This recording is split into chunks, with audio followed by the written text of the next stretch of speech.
You guys already know this the main one tapping in all the way from H-Town, Houston, Texas. I'm here with my boy T.A.G. T.A.G. T.A.G sucks. T.A.G, very nice, very evil. T.A.G's gonna kill you. That's T.A.G shit. Whose house? T.A.G's house, baby. The only thing we're gonna do is take over, baby. Oh, it's true. It's damn true. Free fall as I die through the kaleidoscope in my mind. No rope up to climb. Gotta remind myself that I'm fine. Mama, I don't really.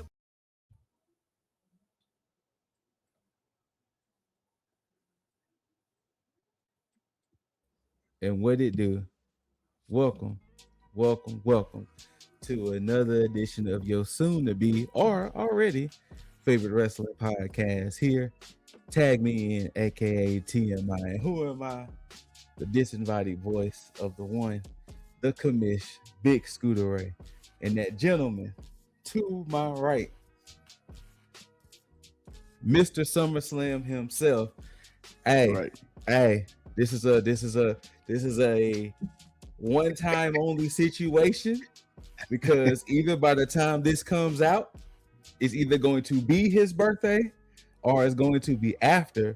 So with that being said, let's give a round of applause for the birthday boy, Lip Dizzle. Happy birthday, my guy. You know what I'm saying? Much appreciated. Yeah, Much one appreciated. more time. And to his right, that handsome devil, that beautiful human being, the heartthrob of this whole thing, Jaeger Bombastic, so fantastic. How you doing today, good sir? I don't know. I'm just trying to match drink colors with Lip over there. What you drinking? What you got in that? Probably something he can't mention legally. You know.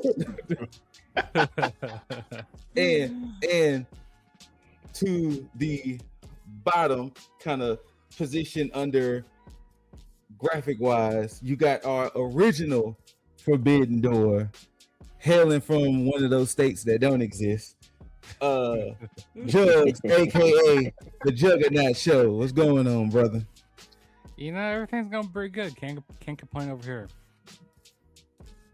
And to his immediate right, the youngest in charge, the young OG, Mr. He Loves Wrestling himself, Leo, aka Kicking It with Leo. How you doing today, brother? Whoa. You got to acknowledge him the right way, man. Yeah, I mean, fair is fair. You know what? Dizzle is right, because it has been since then the current reigning and defending tag prediction champion, Leo, aka Kicking It with Leo, aka Mr. I Love Wrestling. How you doing, brother? I appreciate you, little Dizzle. You got it right. I'm feeling good. You're right. That was on me. Feeling good. It's been a minute, but I'm back. The champion is gracing you guys with my presence. Glad to be here. Oh. I love it. Hey, you the champ. Hey, you know what I'm saying? Well, you the champ, right? But fellas, you know, it's been a somewhat interesting week in wrestling. You know, nothing too crazy, nothing too wild. But this weekend we do have a Saturday night's main event, and on this card we do have Danhausen taking on JD Madonna, and now a no disqualification match. So curses everywhere. Man, all right. That's a Saturday night's main event match for sure.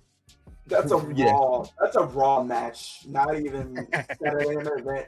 We got Danhausen versus Lord Farquaad, bro. Like, get out of here with that. Lord Farquaad. Not gonna lie, this Saturday night's main event, this whole card in general, just kind of looks underwhelming in my opinion.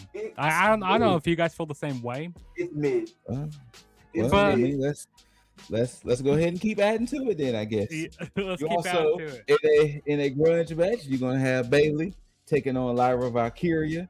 And boy, the way they had Lyra Valkyria looking this episode of Raw, damn, she looked like she was strung out on some of that good shit. You know what she looked like she was Right. from? I don't know if Yeah, you guys, the- she was from Home Alone, the bird girl from Home Alone. Like Lyra was looking You talk about like the she, Home Yeah, Yeah. She's yeah. been through some things for damn she sure. did. That's what it looked. She got For that the 20 women's minutes. tag team. Wait. For the But women, I'm more excited about that match than I am about the Danhausen match. But anyway, Yeah, I'm more excited about Bailey and Lyra. Yeah. for the women's tag team championship, Paige and Brie Bella are going to take on Fatal Influences, Fallon Henley and Laney Reed. So we may get some new tag team champions after this event. So I think it's by time that this Brie Bella and Paige experiment ends. So I'm saying, personally we speaking. don't really need to see it anymore. Personally But speaking. they probably don't have any ideas for either one of them after they drop the belts, so they might keep it. Well, did you guys know that Brie Bella and Paige, they're 7-0 with defending the tag team titles, Jesus. and they defended titles more than Liv Morgan has. More Flipping than tables. flip a table, they defended it more than Roman Reigns has. Oh my god! Yeah, no, yeah. Hold on, you want Oh me my to keep going? God. You want me to keep Yeah. going? Actually, More yes. than I Trick want to hear. Williams. Nope. I want to hear more than Trick Williams. Oh my Yeah, god! more than Trick Williams. More than Rhea Ripley. I mean, Rhea Ripley's it right running. now. Damn, I No, made Leo leave. no. More than Rhea. No. This madness. Yeah. Stop it. We are done. We are done. In a segment of, I don't know where this is gonna go, but Roman Reigns is bringing out NBA Finals MVP and NBA champion Jalen Brunson in some kind of Acknowledgement. ceremony thing. I don't know, but we'll see how this Hold goes. on. So you're telling me that Roman Reigns could be on the show, but he's not going to be in a match. Like, listen, okay?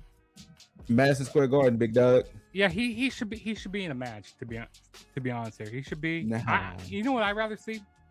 I'd rather see Cody Rhodes and CM Punk versus Roman Reigns and Seth Rollins.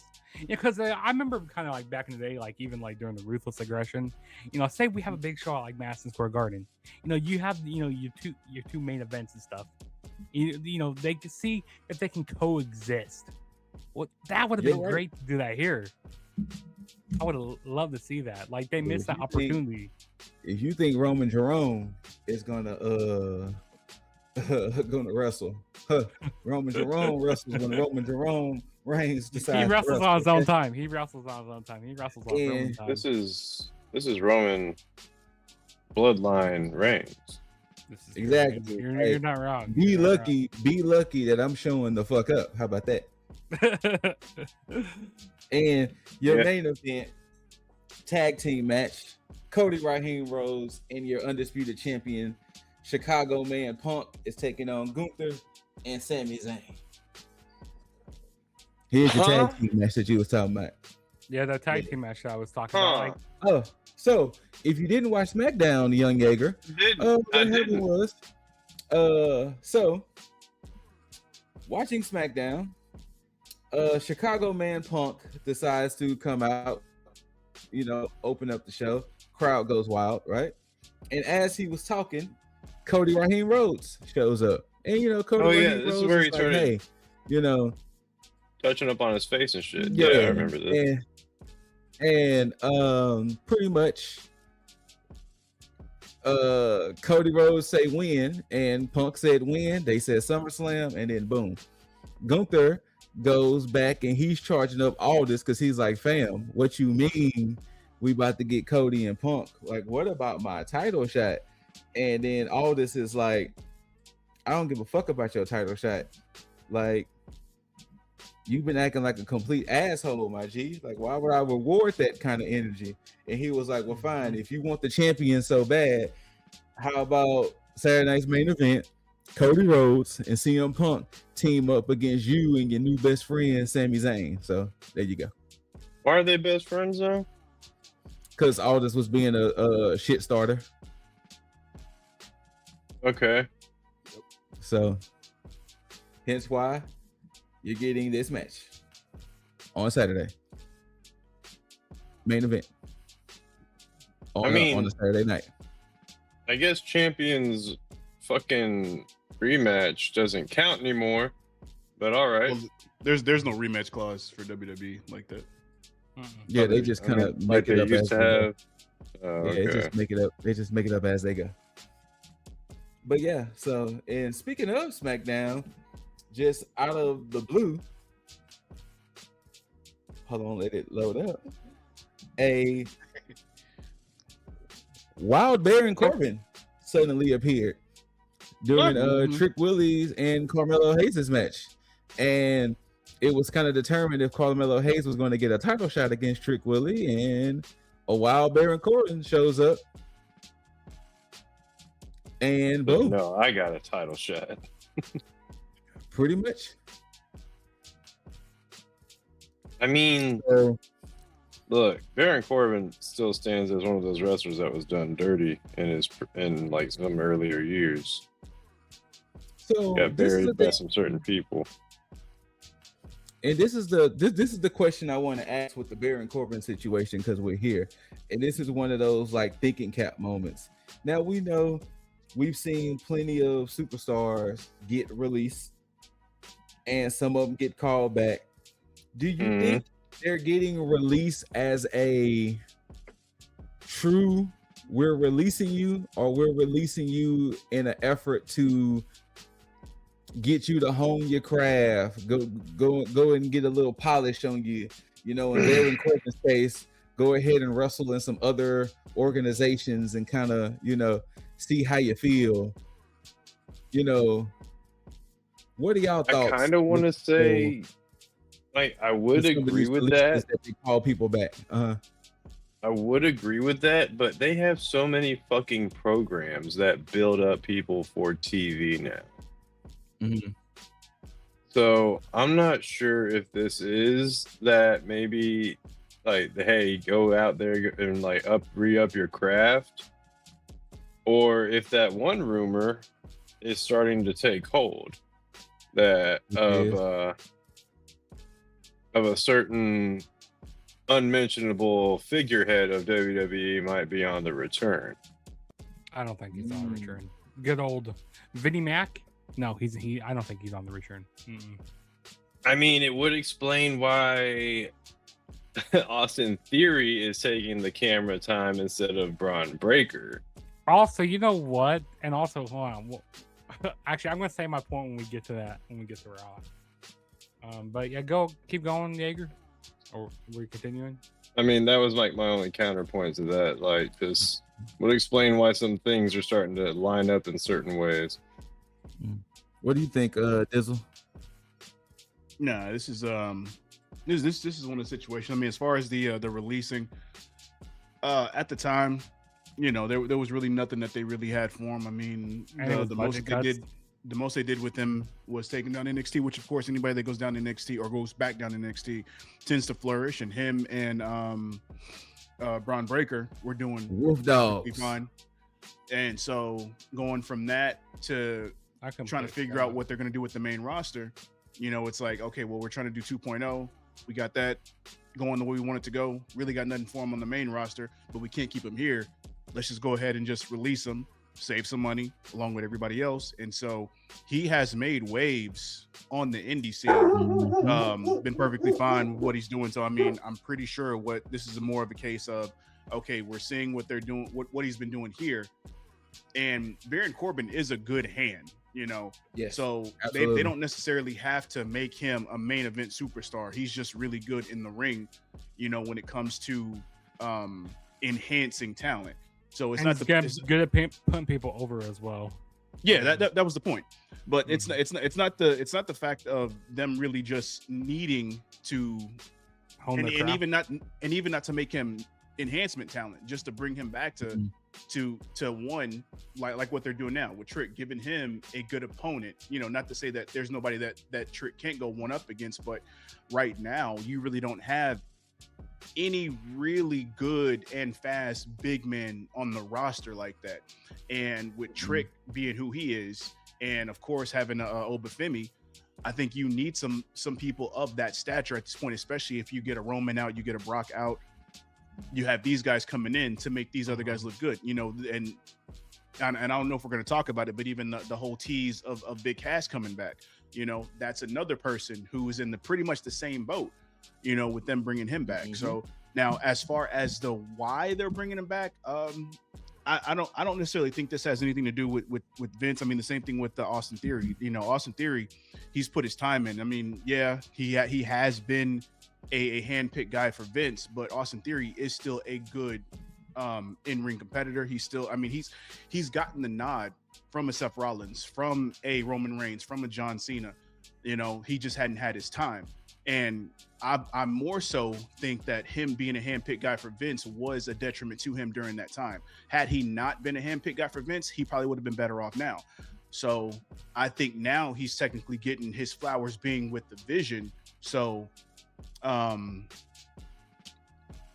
pretty sure what this is when it comes to bringing the guys in, because think about all the guys that's coming back and actually getting shine. These are all people that were in like the tail end of Black and Gold NXT.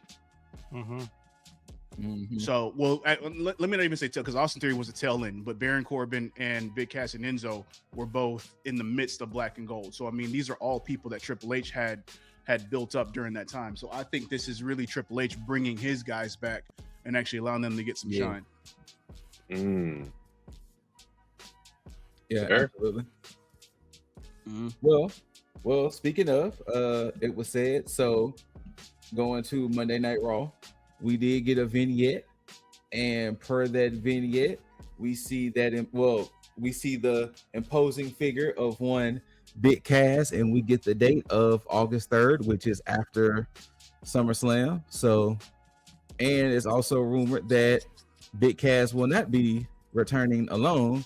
His little buddy Enzo Amore supposed to be returning with him, but once again, can't teach that. New life. You know what I'm saying? We get some new life in the tag team division because it is so needed. So Very much needed, yes. I might actually watch Raw to see if they come back as a duo. Well, that's what I think that they're doing, because I think they're only promoting Cass. Well, because I mean they're making it vague. They're not saying Cass, but you can even tell in the silhouette that that's him. But I think what they're doing is they're promoting him just by himself, and then on that day, because I believe that's the Raw after SummerSlam. Yeah, that's Raw. Yeah, it is. It is. Yeah. So when that happens, I believe that Enzo is going to be the person that is the voice that comes on right before they're supposed to bring Cass back, and they're going to be a duo at that point. So they're keeping Enzo as a secret. That's just my speculation on it. Okay. That makes sense. Think they're gonna play the same old music? Absolutely. They should. The If they CFO come in- if they music. I come in mean, you will get the biggest pop playing that If they music. come in with some Def Rebel stuff, ain't nobody gonna believe it. To be fair, though, it would have been You might- better if they you might- showed up you might- in Italy. You might as well just rip up their contract and just go to TNA or something, or go back to NXT or something, because it's over. Damn. But also Monday Night Raw, I'm gonna say this. SummerSlam to me can't get here fast enough. And that's only because these back and forths with Paul Heyman, Brock, and Oba is getting old. Like, it's nothing new being There's said. only so much you could do with that storyline. Yeah, so it's like, okay, fine. And then, you know, even with Roman and Seth, they had to kind of add a new layer to it by, you know, kind of taking those personal digs. But even then, it was like, okay, fine. Yeah, still okay, fine. I feel bad. Seth to me is just, and I know Judge, you're a huge fan of Seth, but Seth should have came out Same. blazing when Roman started talking about him getting injured, and he started bringing up Triple H. Right then and there, Seth Rollins should have brought up Vince McMahon. The only reason why you're in the position you are in because Vince McMahon and none other than your family. They can't talk about Vince McMahon on TV. Yeah, they can't You talk about could've- Vinnie you Mac could've- on TV. You could have thrown hits. They can, but not everybody can. You know, you can harken back to the storyline with Cody where he brought up Vince in a way to Stephanie. So I think it's only a handful of people that actually can do that. Now, when it comes to a Oba, when I'm sorry, when it comes now, Seth and Roman technically probably could be those people to do that because they got a little bit of stroke, but I don't think they really want to, especially since it's so close to the whole Cody thing. I don't think they want to bring it up as frequent as that, especially with the rumors of, you know, the speculation of, you know, him potentially coming back or all this other stuff, which I don't think is the case. Stay away. You know, I don't think they want to continue to feed the fire of it. So.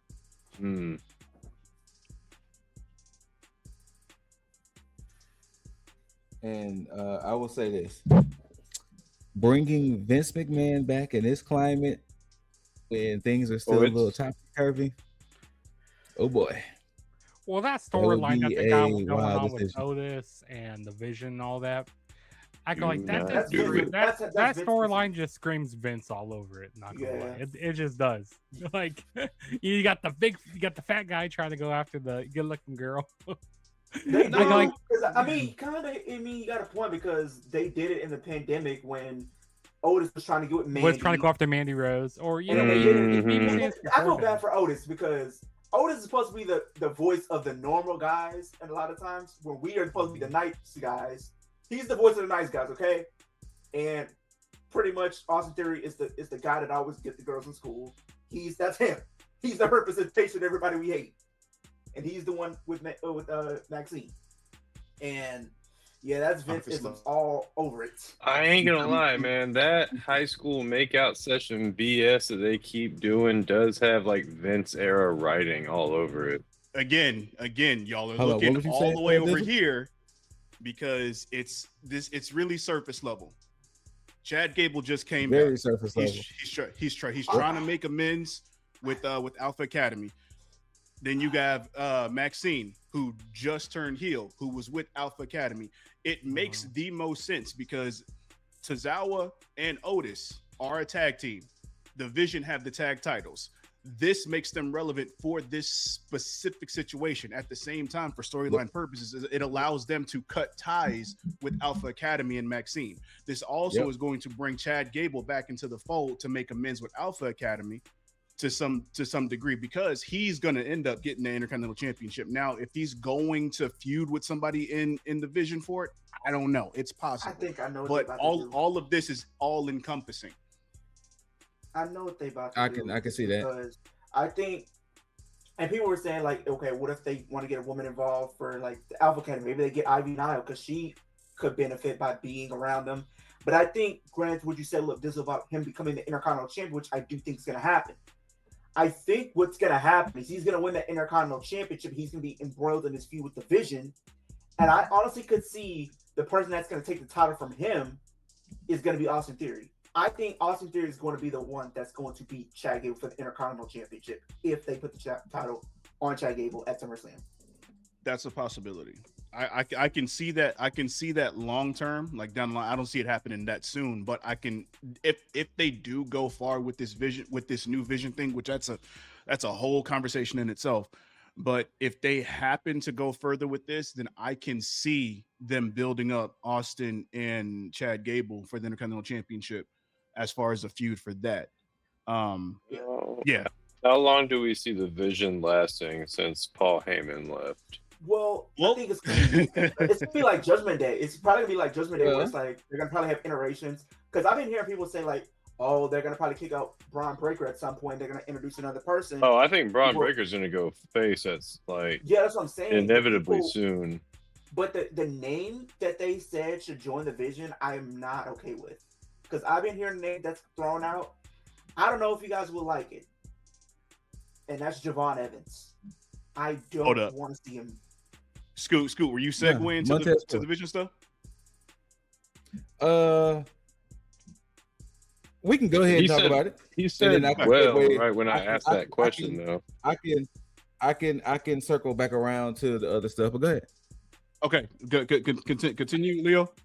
Because people have been throwing out like names that could be joined the Vision if they exile Braun Breaker, or Braun Breaker decides to leave on his own. The name that's been on everyone's list is Javon Evans.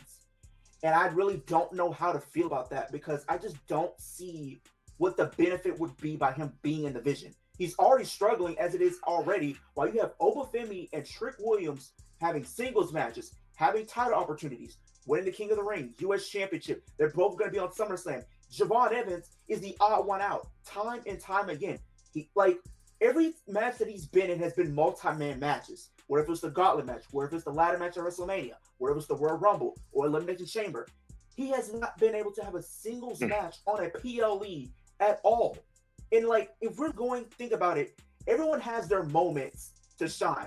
Sol Ruka, Intercontinental Champion. Everybody, even going back to NXT, has had success. Ethan Page, Ricky Saints. How is it they're going to sit here and say, oh, it's Javon Evans, he's got time? I'm so sick and tired of people keep telling me it's waiting his time. No. Why would we should have to wait until he turns 24 when we could be doing it right now? Strike while the iron is hot, because people don't understand. Look what's happened with Braun Breaker. He had all his promise, potentially being in the World Championship picture at WrestleMania. And look who happened since then. He's a background character, the fourth most important person in his own faction, and that was supposed to be used to get him over. And what's happened after he was supposed to be the number one? The injury. And now all the momentum that he's had around him has gone. No one cares anymore. And we're literally about to be sitting here potentially saying the same thing about Javon Evans because they refuse to put him in positions to thrive. Preach. Well, so this is the issue, right? And this is so taking everything you said, this is one of those rare good things where lightning struck multiple times. Mm-hmm. So if you're looking at the recent call-ups, we had Soul, Fatal Influence, Javon, Saints, Page, Oba, Trick Willie. The problem is, if you look at any other time NXT talent gets called up, it is rare that it strikes the way it strikes. That we got a uber popular Javon Evans. We got an uber popular Obafemi, uber popular Trick Willie. Ethan Page is doing what he needs to do. Ricky Saints will eventually start doing what he needs to do. The issue that's happening is they weren't prepared for all of that greatness to come out of NXT at that one time. Because if you look at it before, the NXT people get slowly integrated, then they start building up. But now they're coming in already hot. The issue is, look at what's happening with Jordan Grace. They just said, hey, we ain't got nothing for her right now. Yeah. That was some bullshit. If you really, at this point, Jordan Grace. Hold on.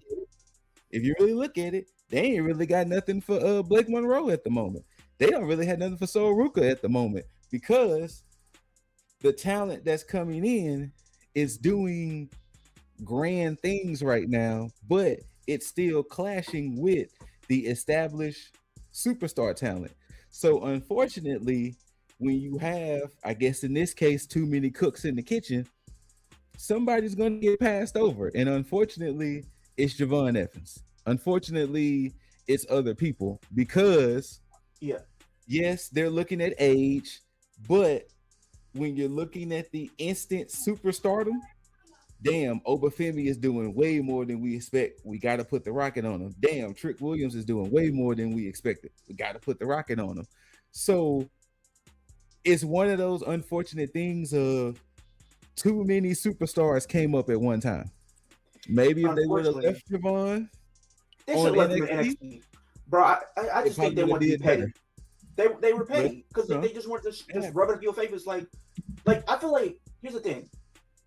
The fact is, I knew what really just set me over the edge about this is the fact that I think one of my friends went to a Monday Night Raw and it was in Chicago.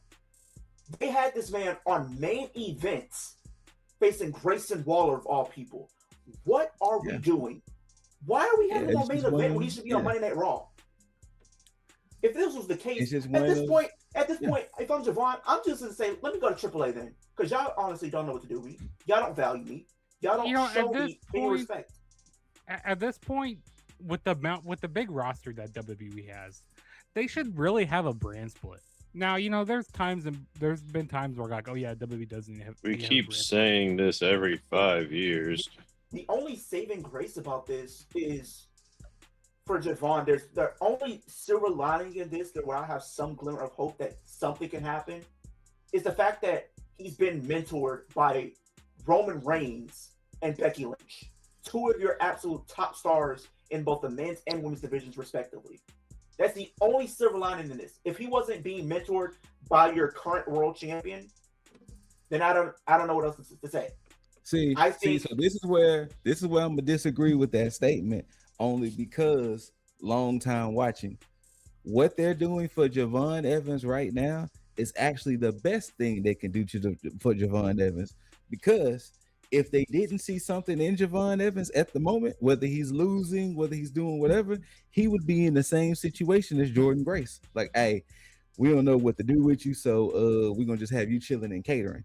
So even if he's losing, even if he looks quote unquote bad, what they're doing for him right now by still keeping him on TV and keeping him in the public eye, it's still going to do wonders for him, because maybe not this year, because once again, they've established who we want to be the superstars of 2026. Maybe in 2027, just hold on, be strong, don't get injured, don't do anything brash or crazy. Then maybe in 27, we could be like, hey, see the young OG who's been, been trying for it. He finally next up. You know what I'm saying? He finally next up. So yeah, you made that good point. It's like, as long as we're not just getting our hopes up. Granted, he just seems like this. I'm not saying like a bad baby face, but I just think just seeing the work that he's did in the Indies as a heel, I think that's probably where he could potentially thrive and elevate himself to that next level as a heel, because he's menacing as a heel. People don't understand this. When he was, I think, Malachi on the Indies, like DPW, the guy is a menace as a heel. I don't think people are ready for that. And see, that circles back to your point. Sticking with the vision. The only way they can do that, they would have to have him be in the mid card and potentially take the title from Chad Gable. If they're not doing Austin Theory, give it to Javon. Let Javon be a heel. Let him take it from Chad. Now, Dizzle, you made that. Not Dizzle. Scoot. You made that really good point. You go like when WWE, when they want to push somebody, like it doesn't matter how organically over that other person's, like Javon Evans, like he's organically over, or like it doesn't matter how organically over they are. When they're behind somebody, they go like, okay, we're gonna push them instead, and we don't care what the fans are saying. There's rare occasions like, okay, yeah, we'll listen to the fans, but it's like, okay, yeah, we'll give you a little push here, and they're like, oh no, then you go like, okay, we'll dangle that little carrot in front of you guys, go like, okay, and then take it away. Well, you almost said it. You almost got it. Like LA Knight with everybody.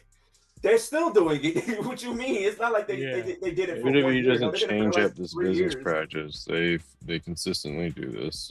Mm-hmm. All right. The thing is, here's the problem, and I'm gonna say this from a long-term fan, because and Scoot will be able to recognize this when I say this too. Mm-hmm.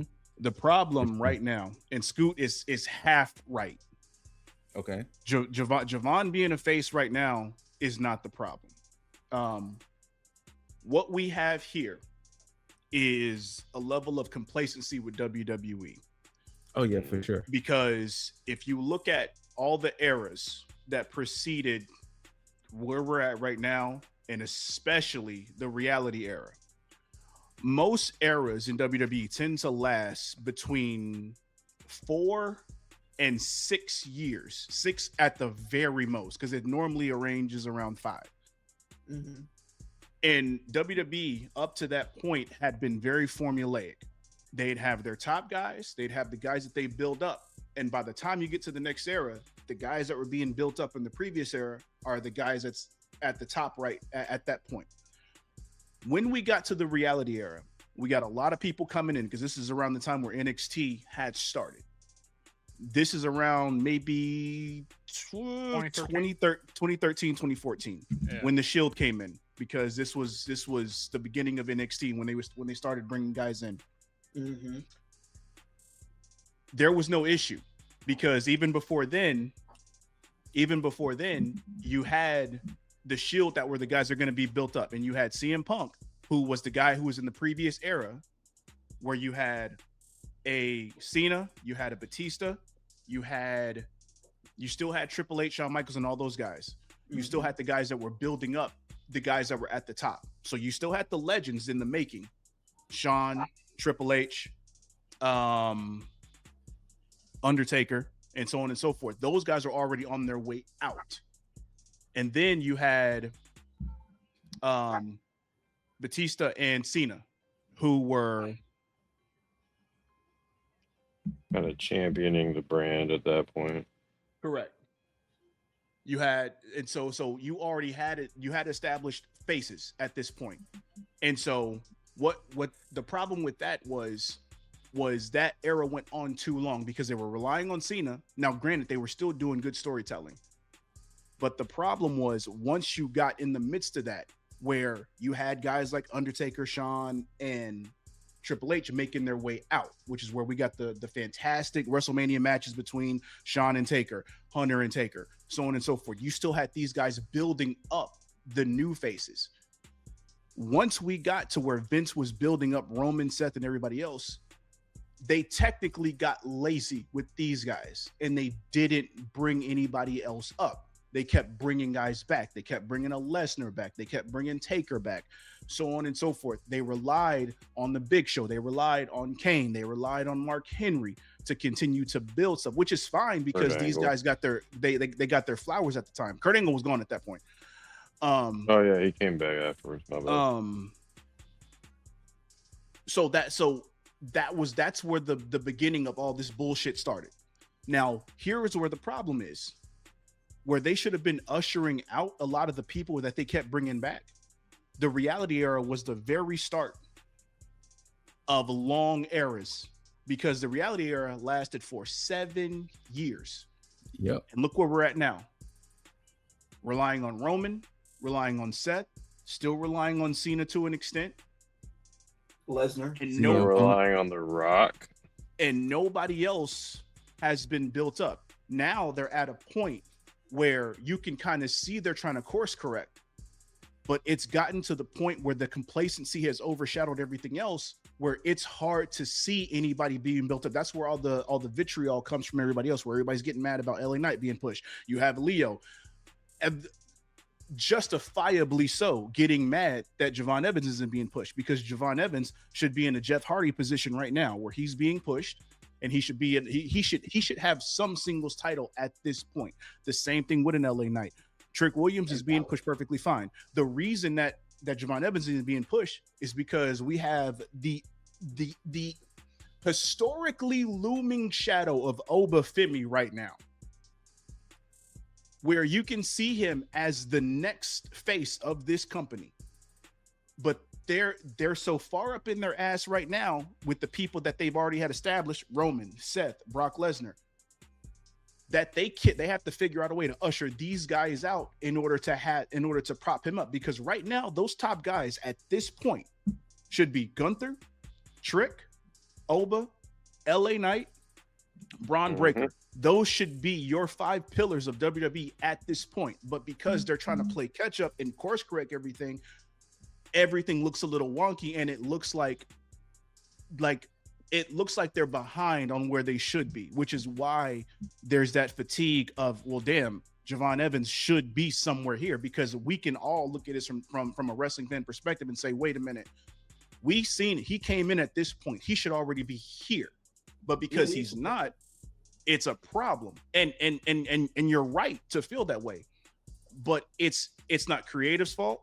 It's not any of the superstars' fault. It's just this weird situation here where WWE can't figure out how to usher out the overstayed talent that they have. Maybe Now they pushed too many guys up to the main roster. Because like, and you have a good point, Lip Dizzle. It's like there were a lot of wrestlers that could have been put up there. Like, yes, if you think from Black and Gold, Finn Balor, Kevin Owens, Sami Zayn, Shinsuke Nakamura. Those are 4 Finn guys Balor. that if all those guys could have been main eventers, potential for WrestleMania, but they did not put them in positions to really be there because they still, at that point, they were still had Brock Lesnar. They still had John Cena from time to time. They still had Undertaker, Kane, Triple H was still appearing here and there. So they didn't really find spots for them at the time. And that's kind of why I think for the most part, people still want to see them get those opportunities at this point. I'm gonna tell you the problem right now, and here's exactly where they messed up. Now it's a double-edged sword because when Cody came in, you technically didn't have to go 2 years, but I understand. But if they were gonna go 2 years with him going back to back at Mania, that should have been Roman's last Mania. The bloodline should have been his last. A while. No. Just in general.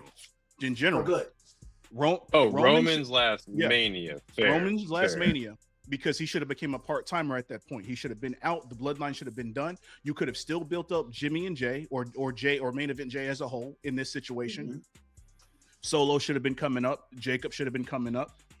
At that point, Gunther should have retired Brock at the previous Mania. That would have gotten Brock out. Seth building up the Vision should have been his way out. Then you have Punk still here. You have Cody still here. Cody and Punk should have been the top guys at that point to then help bring up a Gunther and Oba, and then move forward from there. That way, Javon would have been a top single star. LA Knight would have been in the main event scene and potentially would have had a championship reign.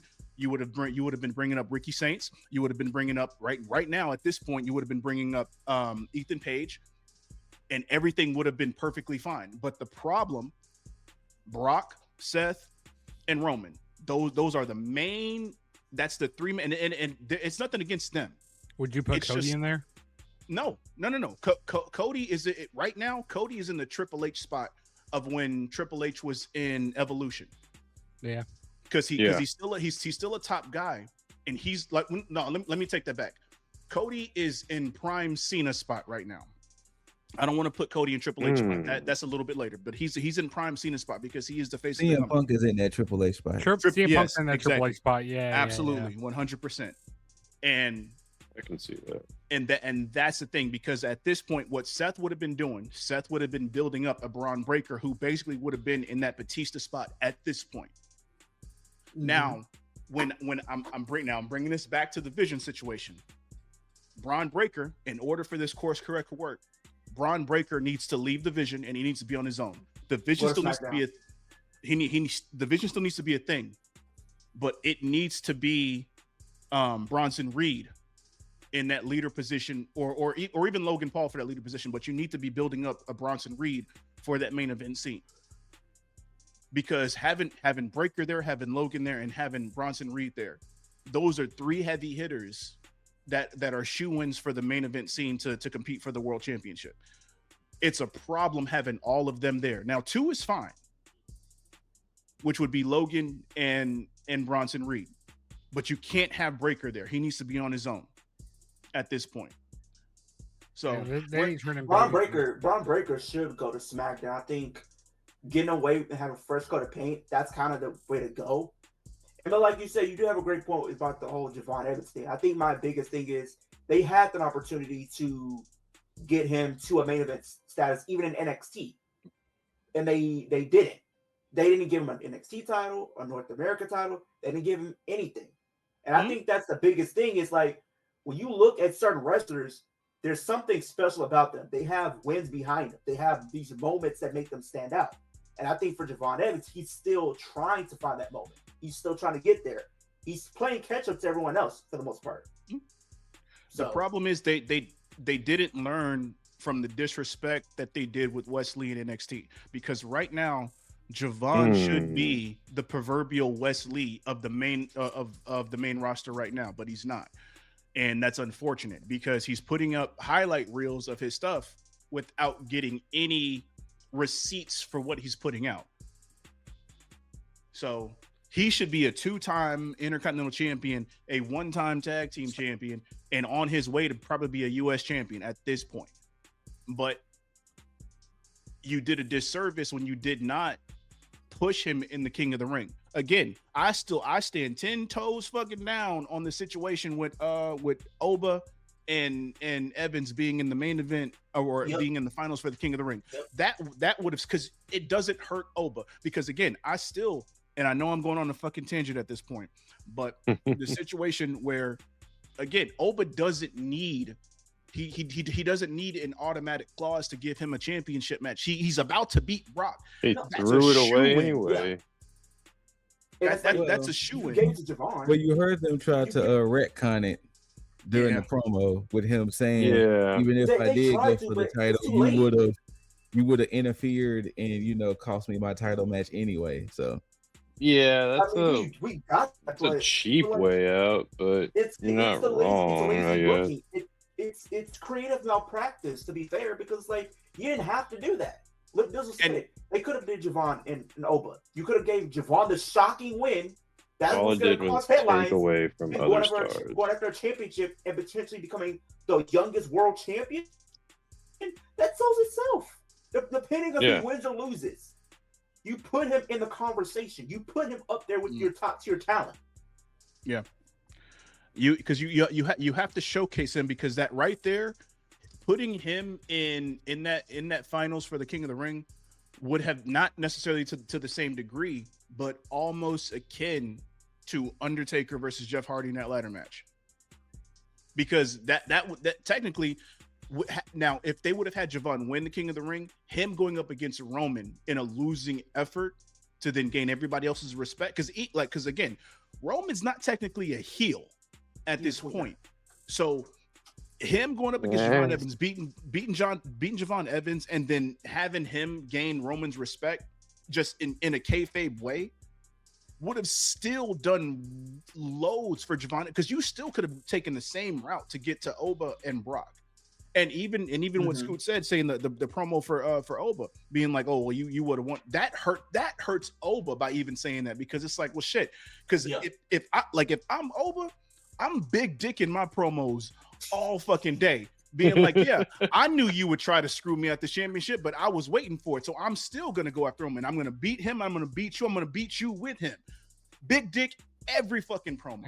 I'm going to beat you with him. It's like, and that's the thing. Hit a motherfucker with another motherfucker. Even if what they wanted to do is like have him have his match with none other than Brock Lesnar, you could have done this at a Saturday Night Main Event in MSG, and you could have still gotten to that match. We could have done something else. Who knows? And I think I've seen an interview where Javon says one of his dream matches is Seth Rollins. You could have did Seth Rollins and Javon Evans at SummerSlam. Who would want to see that match?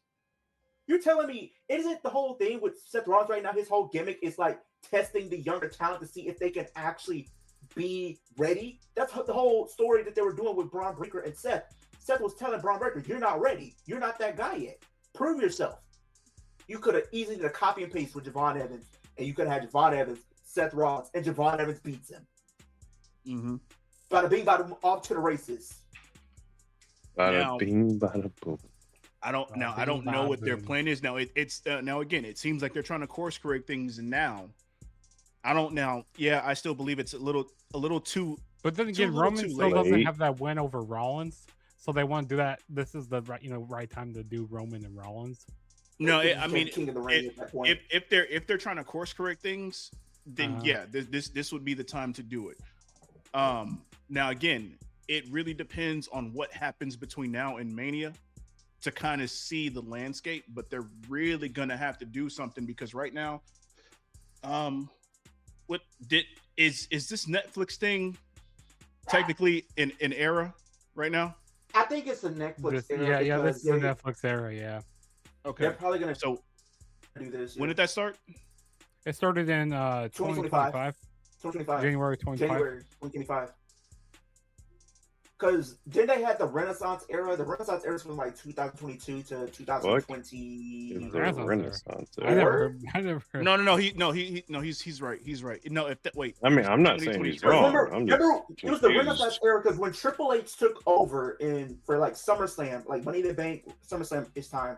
They were calling it the Renaissance era because this is where WWE was starting to hit its stride again. Things were starting to get better. Like weekly television was improving. The pay-per-view was improving. Then I want to go out on a limb and probably say that the Netflix stuff is rolled into the Renaissance era. Then, so if that's the case, we go 22, 3, 4, 5.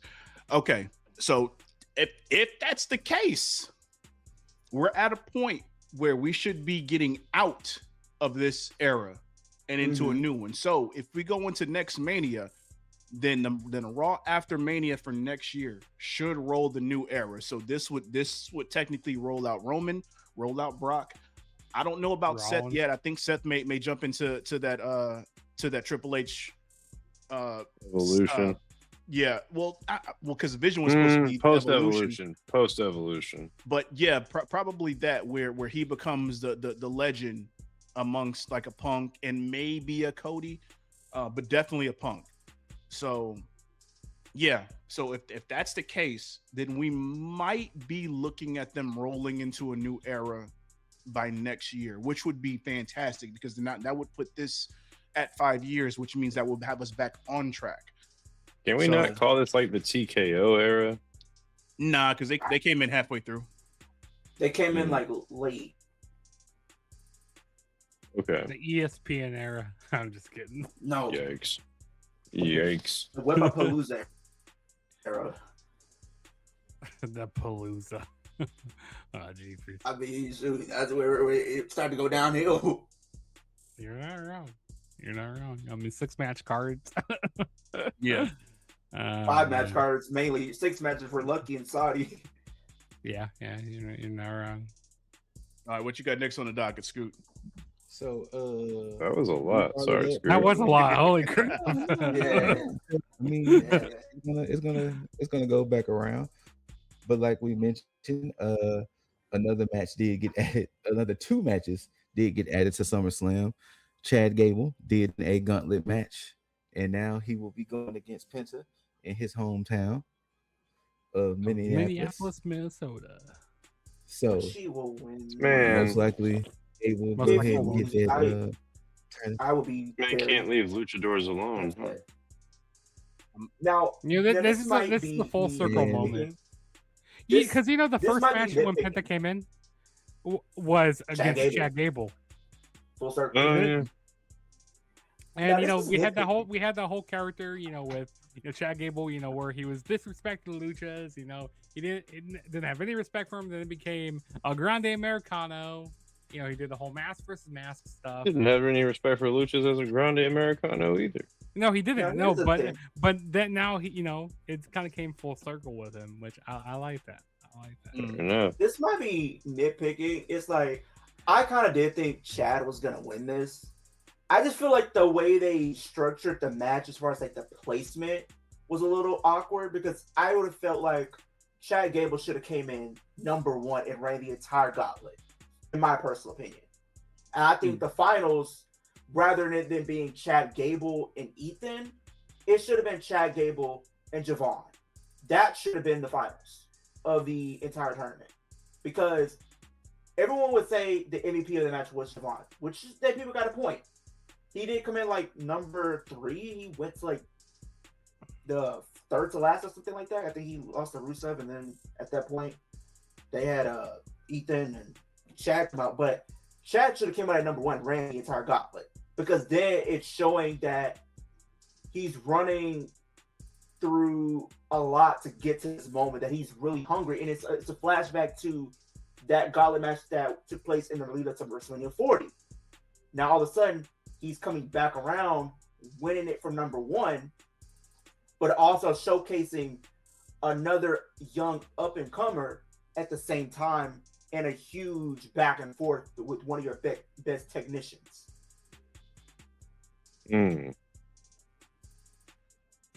After Penta drops this title, I really want to see him and Ray Phoenix become, have the Lucha Bros here. Because listen, we desperately need them. We definitely need them go for the tie. Put the tie. Put them on SmackDown. Hopefully that's after Otis and Tozawa. Or hell, hey, Penta, if he wants to go to do some stuff in AAA. No, stop sending the Hispanic wrestlers just to AAA. Hey, Dizzle was talking about that earlier, on our last episode. Hey, if you want to AAA is cooking.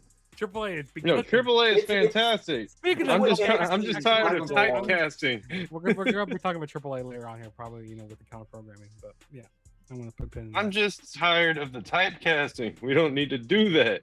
Well, I mean, AAA technically is it's 100% typecasting. I understand, but hey, even a German man can show up there and do well. Well, yeah. One that Bronco Nima and or wait, is it Bill Bronco? No, it's just Bronco Nima because Lucian Price is not there. Oh yeah. They're still in the hunt for the tag team titles in NXT, but they're doing this faction with Carmen Petrovic down there and everything like that. Yeah. But yeah, you didn't have to say that about a German showing up because now they might even try to send Gunther down there after he loses all these matches. That's one that's embraced the they're probably gonna watch him send Sami Zayn down there, be El Generico. Hey! If he becomes El Generico, he better fucking thrive down there. I think people will pop for that, though. Not gonna lie. Either they do right by my guy after he won on SmackDown, despite everyone saying he was gonna lose. And yes, I'm talking about the former Universal Champion Finn Balor. Send him to AAA. Just send my boy to AAA. That man has not been a Universal Champion in like a decade, bro. I know. Former champion though. Let it go. No. Finn Balor. People didn't let people. Hey. They didn't let Sammy go. They didn't let Kevin Owens go. I'm not letting Finn Balor go. He will become a world champion. There's no way he's getting all these wins and having all these stats with Cody. Dear Lord. Punk. There's no way you just gonna have all these. Look, man, I want him to do well, but it's not gonna happen. He will. Look here. Another match full of, I guess, another perennial favorite was announced. 6-man tag is going down at SummerSlam. Of course. You got the Usos and Jacob Fatu taking on Royce Keys, LA Knight, and Solo Sikoa. Can we change LA Knight's name? Yeah, I don't care about this at all. We gotta change LA Knight's name at this point. How are you gonna love Finn Balor but not LA Knight? I do. I love LA Knight. I want him to win. Mid-card night. No. I see you put that on my post. I still don't even. Rude, Juggs. Rude. He really commented. Okay, we're gonna have to change LA Knight's name to LA the 6-man match night. Because every single time he's gonna get on a Mania or SummerSlam, they just put him on 6-man tag matches instead of singles matches. That man ain't had a one-on-one match since 2024 on a SummerSlam. That's crazy. What's 2 years? That is wild. And you're telling me this guy still can't win a Money in the Bank? Also, this whole bloodline stuff, not gonna lie, like I don't know if you guys feel the same way, but it's like this bloodline storyline is it's gonna be a never-ending storyline at this point. It's just gonna keep going on and on. I mean, the bloodline. Hey, listen, there's so many Samoans, and I'm probably be getting Zillified too. I heard that might get him at SummerSlam. He might show up at SummerSlam in one of these matches. I think it might be this match or the world title match. I feel like didn't you not learn from Paul Heyman? Juggs, did you not learn from Paul Heyman when he said, was it WrestleMania 30 or 9 or 40? We're in the 3rd inning, bro. We just hit the 4th inning. We still. Yeah, it's just bloodline is never ending. It's gonna be going on by forever. You're about to have Jey Uso's kids coming in soon. Well, I forgot Jey Uso. I mean, I hate to say this, Jey Uso, but there's only 6 words that I can describe you right now. 6 words, 1 letter. Divorced. Damn. What you got to do with You know what? Not to piggyback off of that, but I do feel like they could have pushed Jimmy instead of Jay. I mean, Looking Jimmy had back the at original yeet. Jimmy had the yeet before Jay did. Jay just stole his phrase and became famous off of it. Ain't that some shit? That's just It's- like the it's equivalent sad. of the kid saying the joke louder back in class. Like you said that Bro. one joke under your breath, and then that one kid next to you says the same thing, and it's like everybody and roars. everybody starts laughing. Bro, It's the high on me. hypotenuse It's thing. sad. It's sad. that Exactly. Yo, Yeah, what's I'm the sad high part on about hot news. the sad part about it is all the Samoans have won like some singles gold except for Jimmy. Naomi won the world title. Jay world title. Jacob won the US. Solo won the US. The Tongans won the tag team. I mean, you can't really count them. Tama Tonga looked like he was You should he's definitely in a count singles, the he's in a Tongas. singles capacity. But like Jimmy, he's the only one for like the OG that hasn't won a singles gold, like OG bloodline. Sammy won the world championship, Intercontinental and US. Jimmy Uso's still just a background character. At some point, he's just gonna have to break away. He can be like, he gonna have to tell Roman, I done had enough of you pushing me back all these years. We're gonna have to do something about that. Jimmy does need a good singles run. Yeah, but he won't be getting it though. No. Nah. Jimmy's in a weird position where he won't ever get over that hill, and it's unfortunate. But and, yeah, so. And it's like Dizzle, you made that good point a while back about, with Jey Uso, like with him, 1 week he's doing the eating, and he's being kind of like a goofy more character, and then next week, he's trying to be more serious and stuff. It's like warning shot, bow. Yeah, it's like you stick to one lane. Are you gonna do this like doing the whole yeeting in the crowd, doing that stuff for all the matches, or you want to be on the more serious side? This is about to give me people gonna hate me for this one, but something is telling me I prefer this show warning shot more than the yeet for some reason. People are gonna hate me. I like when I mean the yeet. I mean it's ran its course, but if they stop doing this, I mean that's one of the he sells a lot of merch, so they're probably not gonna have him stop doing that. We'll see, but that's the thing. If they would have pivoted from like if when they started to tease the whole Jay maybe turning heel situation way before the Bloodline remix was going on, they could have done that, and that would have been a perfect pivot to doing the warning shot thing, because he would have been a heel with a cool phrase without having to focus on yeet. But again, with WWE getting complacent with shit and not wanting to move on from certain things because fearing losing a certain level of the dollar amount, or not knowing what they're going to transition to if they don't have everybody yeeting all over the place, which is weird. But yeah, that do not throw yourselves into the stands, But again, don't be yeeting all over the platform. Do not eat yourselves. I mean, we about to be doing it at Survivor Series, so I guess people are gonna be doing it at Survivor Series, bro. Like, I'm just preparing myself mentally and physically. Yeah. No, I'm gonna be the only one that said this show warning shot. Now you give me a shirt with that. I'm cool with that. This shirt. It's black and purple. You a shirt? What? How you know? How you know? Now give me a shirt of that. Give me that. How'd you know? How you know? How you know? The fact that they get this, I don't know. I hate the fact that they go him going after the national title when he should be going after Kyle Fletcher. Just be honest, but okay. He's going after Kyle Fletcher. Sorry. We ain't there yet. We're not there yet. On Monday Night Raw. But to go ahead and do a transition between both, it was announced today that, and Juggs kind of briefly said it earlier, that WWE and AAA is holding Worlds Collide not only the same day as AEW's All Out, but in the same city. What All the Out fuck, will be in man? Chicago's Now Arena. Worlds Collide will be at the Allstate. So not only is it the same day, same city. All Out. If I had the choice, This to go is forward, desperation by All Out. WWE, in my opinion. It's a something that's gonna be. It could be a double sword because They got the multiple company could shows. have been like, they could have been like, well, we need to do it here or something like that. Or scheduling. I'm not trying to make excuses, but sometimes they don't really have leeway when it comes to certain shows being done.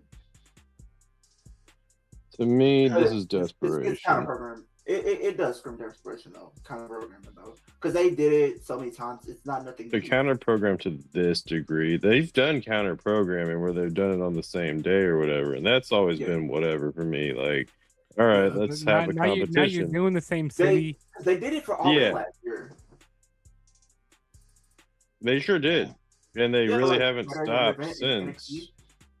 This is absolutely Smart. smart. No.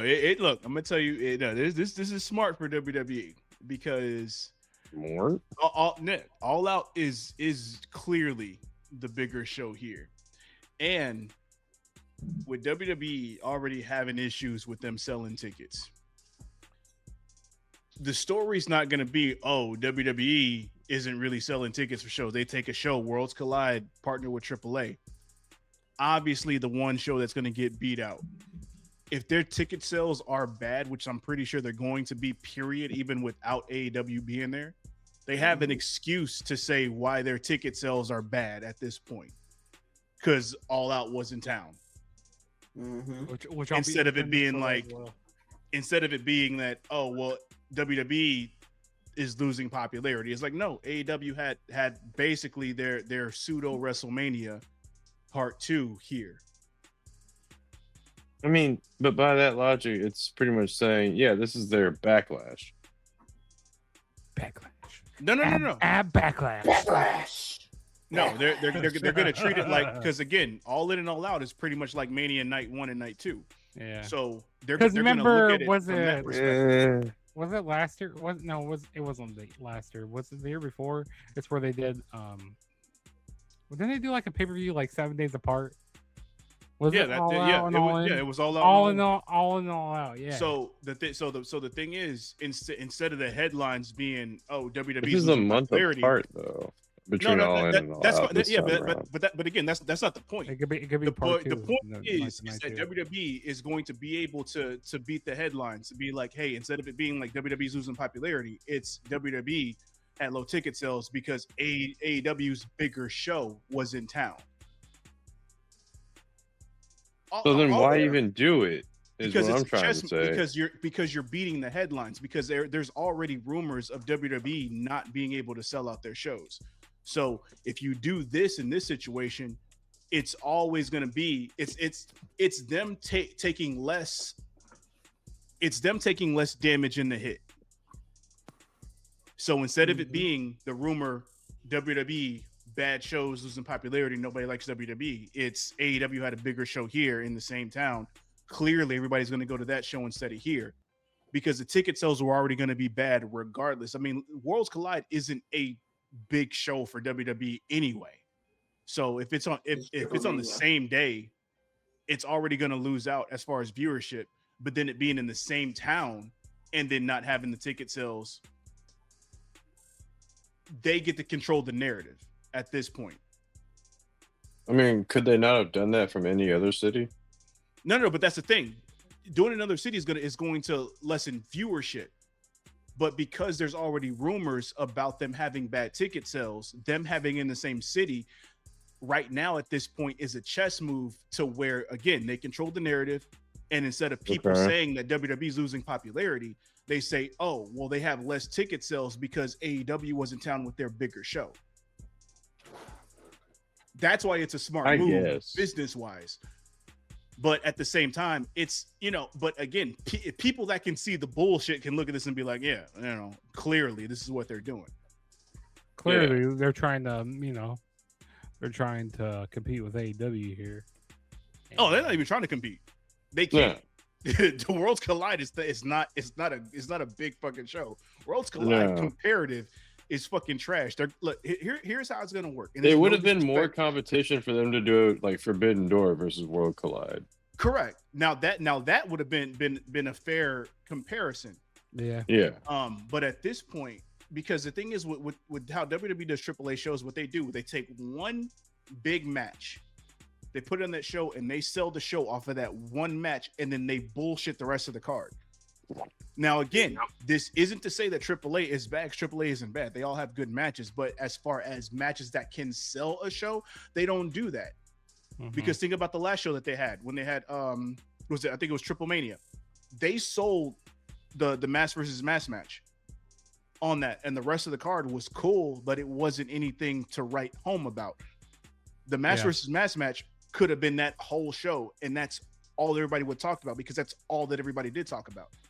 What are they going to do with this? More than likely, they're probably going to set up Dominic versus Grande Americano. Yeah. Because that's at this point, that's the only match that you can have, especially going up against All Out. At this point, there's no other match that they have. You'll probably have Ospreay. That is in. Because I would have thought they would have done that Triple Mania is like 2 weeks before this. Yeah, it's like 2 weeks before this. Yeah. Because you would think they would do that at Triple Mania. Yeah, because they're gonna do it's on a Friday and a Saturday. I'm sorry. When did you think they would do this? No, I'm kidding. I was thinking they would do that Triple Mania like Dom and El Grande. You would think they would be doing it at their biggest show. I'm not saying World Collide. And they're doing 2 nights of Triple Mania this year as well. They're doing, which is interesting. They're doing it on a Friday and a Sunday, so like not back-to-back nights. And they're both not from the same city, which is because like one's gonna be in like Vegas.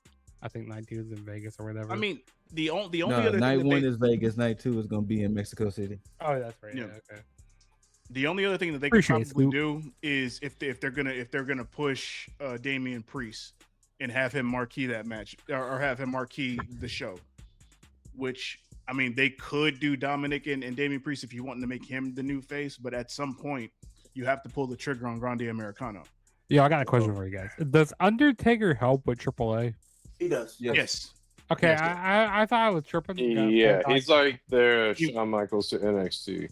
He heads creative in AAA. He's like, he's not their GM and stuff. Oh well, Ray's the GM. Ray's the GM. There's the GM. Just like what Jaeger just said. Just like how HBK yeah, like Shawn is, Michaels. So he's like, that's how Taker. Yeah. Okay, good. He's Papa Mark. I mean, HBK's got more screen time, I guess. But anyway, they don't really have sponsors and stuff, so they're kind of be a little more edgy. Which is funny to me though, like that of all people, Undertaker's the one that's like doing lucha things. Yeah. Hey, I mean, man was never a lucha guy. Yeah, but he's the master of kayfabe though. So when it comes to creative, he would be the one to go to. But and he's doing a bang up fucking job at this point. Oh, hey, I'm not knocking anything he's doing in there. They might even try to make him Booker of the Year. But Triple H ain't getting it. After the events of Dynamite, we do have more matches for AEW Redemption next Sunday. So, Kenny O gets into it. Well, Kenny O tries to talk, and Kevin Knight, Will Ospreay comes out there. Then Kevin Knight comes out, and pretty much Kevin Knight is like, he came out on the dumbest shit. I'm sorry. He did. It's like, can I tell him? Go ahead. He's like, hey man, the guy that you beat told me that I was gonna be next if he beat you, so I think I should get a title shot. Bro, when you said that, I was like, huh? But the funny thing is, though, it worked. Oh yeah, no, because for some dumbass reason, Kenny's like, you know what? You used to be pretty cool before you joined the Don Callis family, And I think you can be cool again if you just, separate yourself from them. And I'm gonna beat your ass until you do that. So yeah, well, Darby wants to beat his ass. But it makes look. Funny you bring up Darby because Darby was like, "Hey man, Kevin Knight's not gonna change. You need to give up on that dude." There's one or two. This is my problem with this match. Do I think the match is gonna be good? Yes. But for a main event, this does not make sense. It doesn't. Kevin Knight, I think they're trying to do what they did. Bro, hold on a damn minute. Kevin Knight should not have been here. Oh no! Look, it's already predictable because he's has no chance. He's already TNT champion. He doesn't. But that's the best part. He doesn't stand a chance. But I just thought about this. What if this is called redemption, not for Kenny Omega, but for MJF? No, you know what they should. No, look, and I even said this is who Kenny Omega should have faced. The person that Kenny Omega should have faced at Redemption is Jon Moxley. The reason I say that is for the simple fact, AEW Redemption. The whole thing between Jon Moxley and Kenny Omega, every single time Kenny and Jon Moxley have faced each other, Kenny Omega pretty much will get the win because of outside interference and resorting to illegal tactics to get the win. He's never beaten Jon Moxley clean. This would have been a better main event for Redemption. Kenny Omega. Let's be fair though. Jon Moxley didn't play fair in his matches either with Kenny. I'm talking about like when they first okay, think about it. Full Gear, yeah, Moxley won, but when the world title was on the line, what happened? Kenny Omega won because he aligned with Don Callis. Same thing. When I think it was Eddie Kingston and Moxley going to the tag titles, interference because of Kenny Omega. That's why I'm saying it is funny that you bring up Moxley because remember who showed up at the end of that little segment. Yeah, that is true. Also, the whole stuff with the Death Riders, it's like we said this a while back, but it's like 1 minute they're helping the dogs out. Next minute they're acting like baby faces. Hey, Juggs, I'm confused on that. I don't know. Hey, Juggs and Leo, I'm gonna just let y'all know. We don't besmirch the Death Riders anymore on this. We really don't. We really don't. We ain't shit talking the Death Riders. Well, we're in the Death Riders car, Leo. Leo, that's what we're in right now. We're in the Death Riders car. I didn't even talk about it. I said Jon Moxley should have been here. What you mean? No. I'm talking about deciding whether they're gonna be heels or faces. Hey, Death Riders can do whatever they want to. They're gonna do. They're gonna do it. Like, we are in the car, regardless of what they do. Yeah. I'm not gonna say things because I don't want to get on Marina's bad side. I don't want to get on Marina's bad side, so I'm not gonna say anything. Yeah. We just here, but we already know Tekla Willow Knight is gonna go down. This match, after his loss at Oh wait, my bad, but Flip. Oh, any opinion on the Kenny Omega? Oh, yeah, my bad. Dizzle, yeah. Any Knight Omega? Any opinions? The match is stupid. Sorry, this fucking stupid. It's dumb. No, there were plenty of other people that could have gone up. The problem next week. The problem with this is that it doesn't make any logical fucking sense because it should be Kevin Knight and Darby Allin. Agreed. Simple. That Kevin Knight shouldn't even be in the main event scene right now for the AEW World. Like he's already done his part as a mid carder trying to get the world title. He's done that. Stay in the mid card, do your thing, and wait for your turn. You know what it should have been? It should have been Omega and Andrade. Don't know why. Because he can have MJF come screw Andrade or something, okay? Absolutely not. No? Right now, Andrade's in the spot where now, granted, he probably should be going for the ROH championship because I've been waiting for him and Bandito to go at it, but it's fine. Him going up against the Don Callis family, Kyle Fletcher. That's a stupid match too. But hey, Andrade, you know what? That match, Andrade taking a title off of Don Callis family works for his storyline. That's perfectly fine. he's gonna get to that point for the main event scene. He's gonna have his time. Do you think we're gonna sure get Andrade and MJF at All In? Probably at the Mexico show, maybe, because they still have to tie up those loose ends. I actually thought they were going to get the title on MJF because you could have did MJF and Andrade for the title at the Mexico show. Because the whole thing, Andrade wants to take the title from MJF. He wants to beat MJF. He wants the world championship. So you could have, killed two birds with one stone by doing a match and keeping the title on him. But now you put yourself in a position to where now Kenny's the champion. But what will be the goal if they want to do MJF and Andrade? What is the consequences for that match in that feud?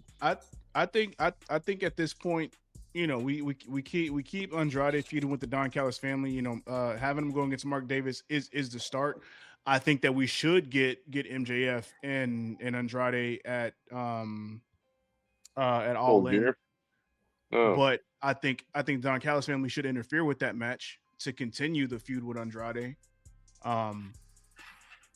so that way he has something to do for the rest of the. Well, I won't say for the rest of the year, but to for the next few months at the very least, if they can make it entertaining, and then push him the first of next year, or at least around winter's coming, something like that. Because he had the Dynamite Diamond Ring, this past Wednesday night. So there's still some loose ends to be tied up with the MJF.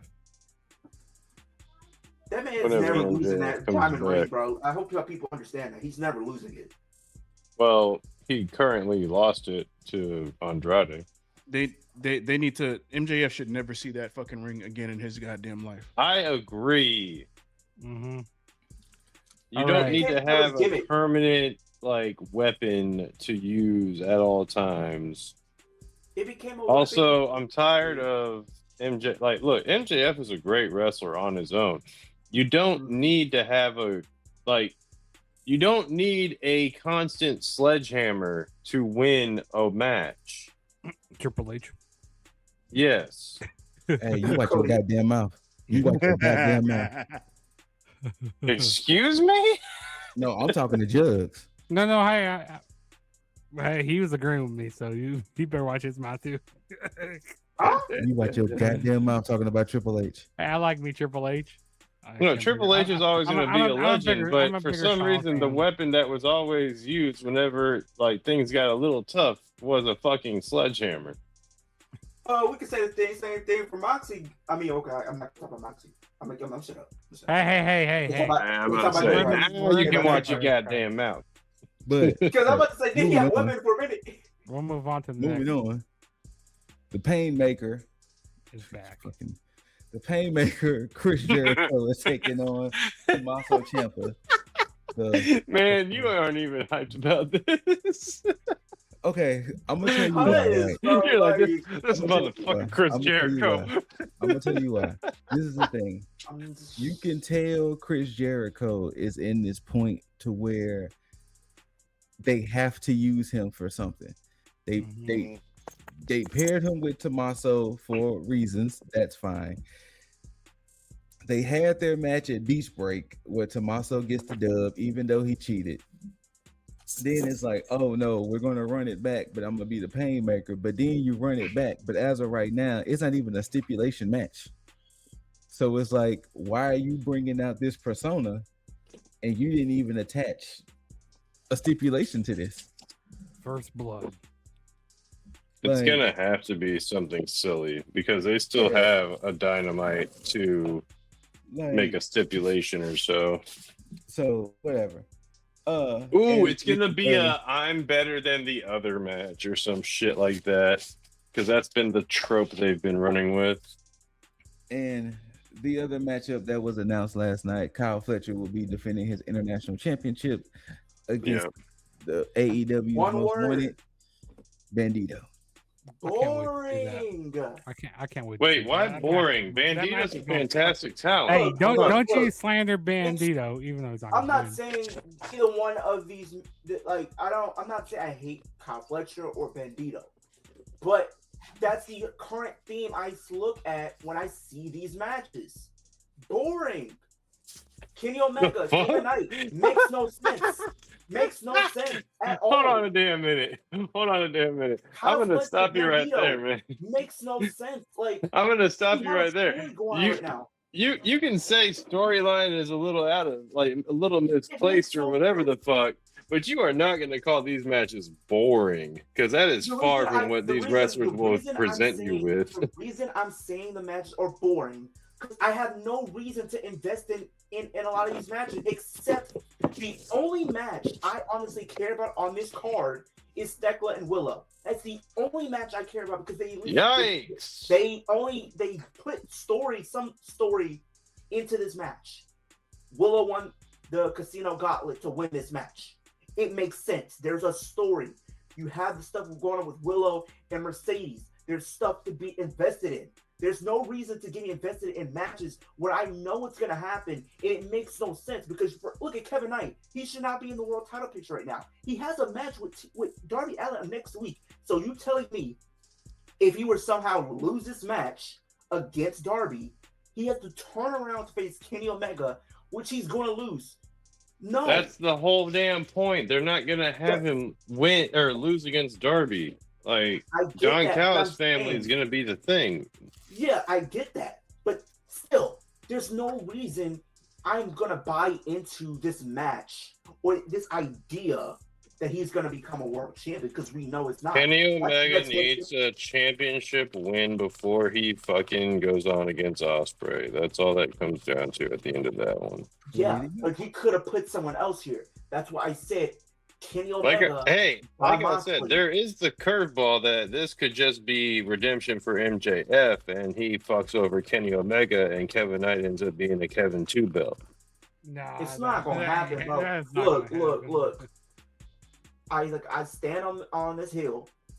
Kevin Knight should not have been here in this match. He should have been facing Darby on this show.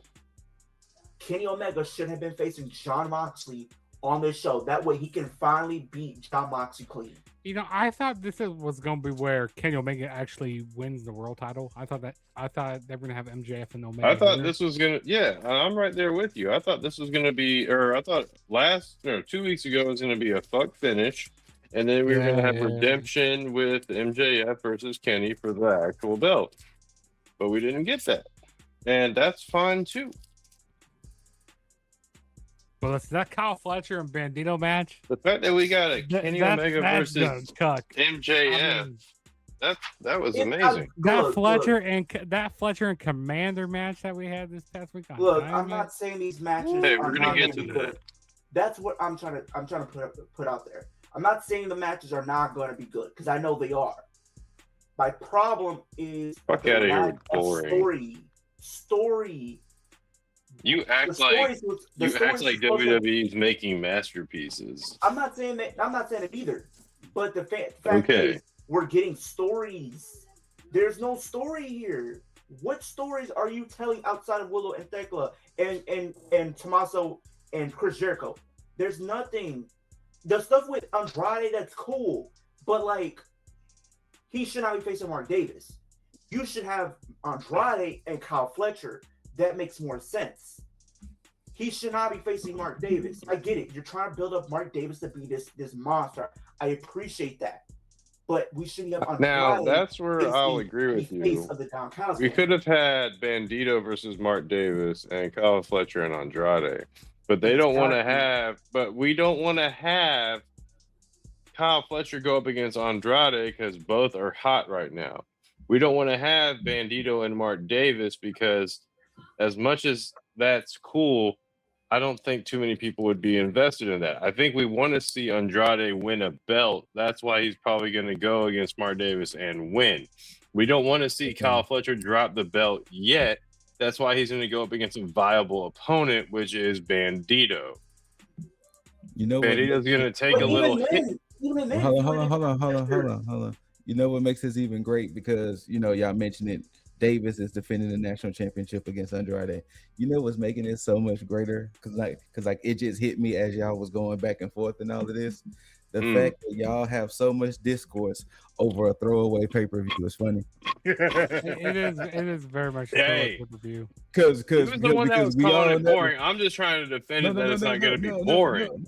No. I'm saying because there's so much discourse on the throwaway pay-per-view, letting you know that these are so much possibilities that could happen. But we all know that this is a pay-per-view to tie us over until all in. Until all in, yeah.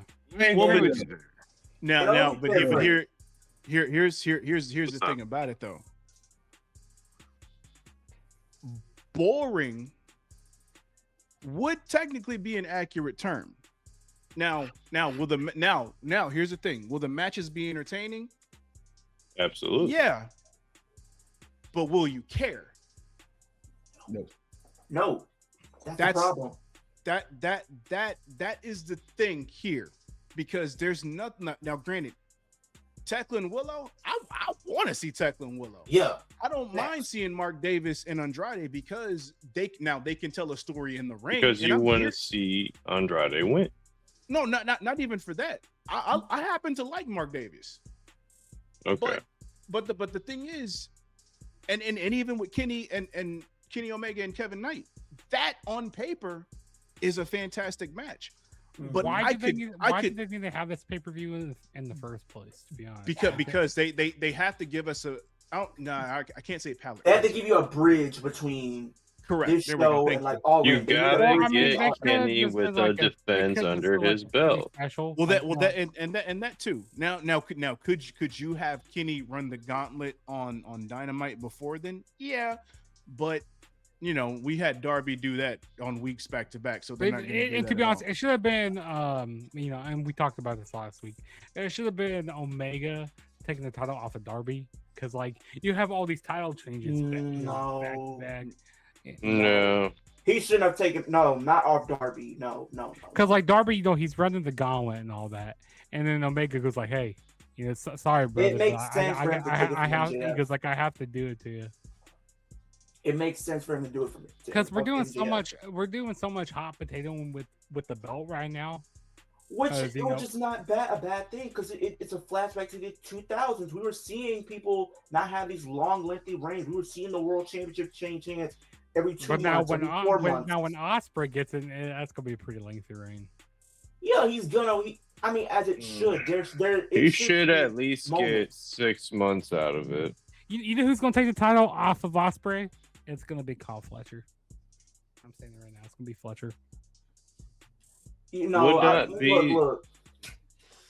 Would not be surprised, but he's gonna need a lot of.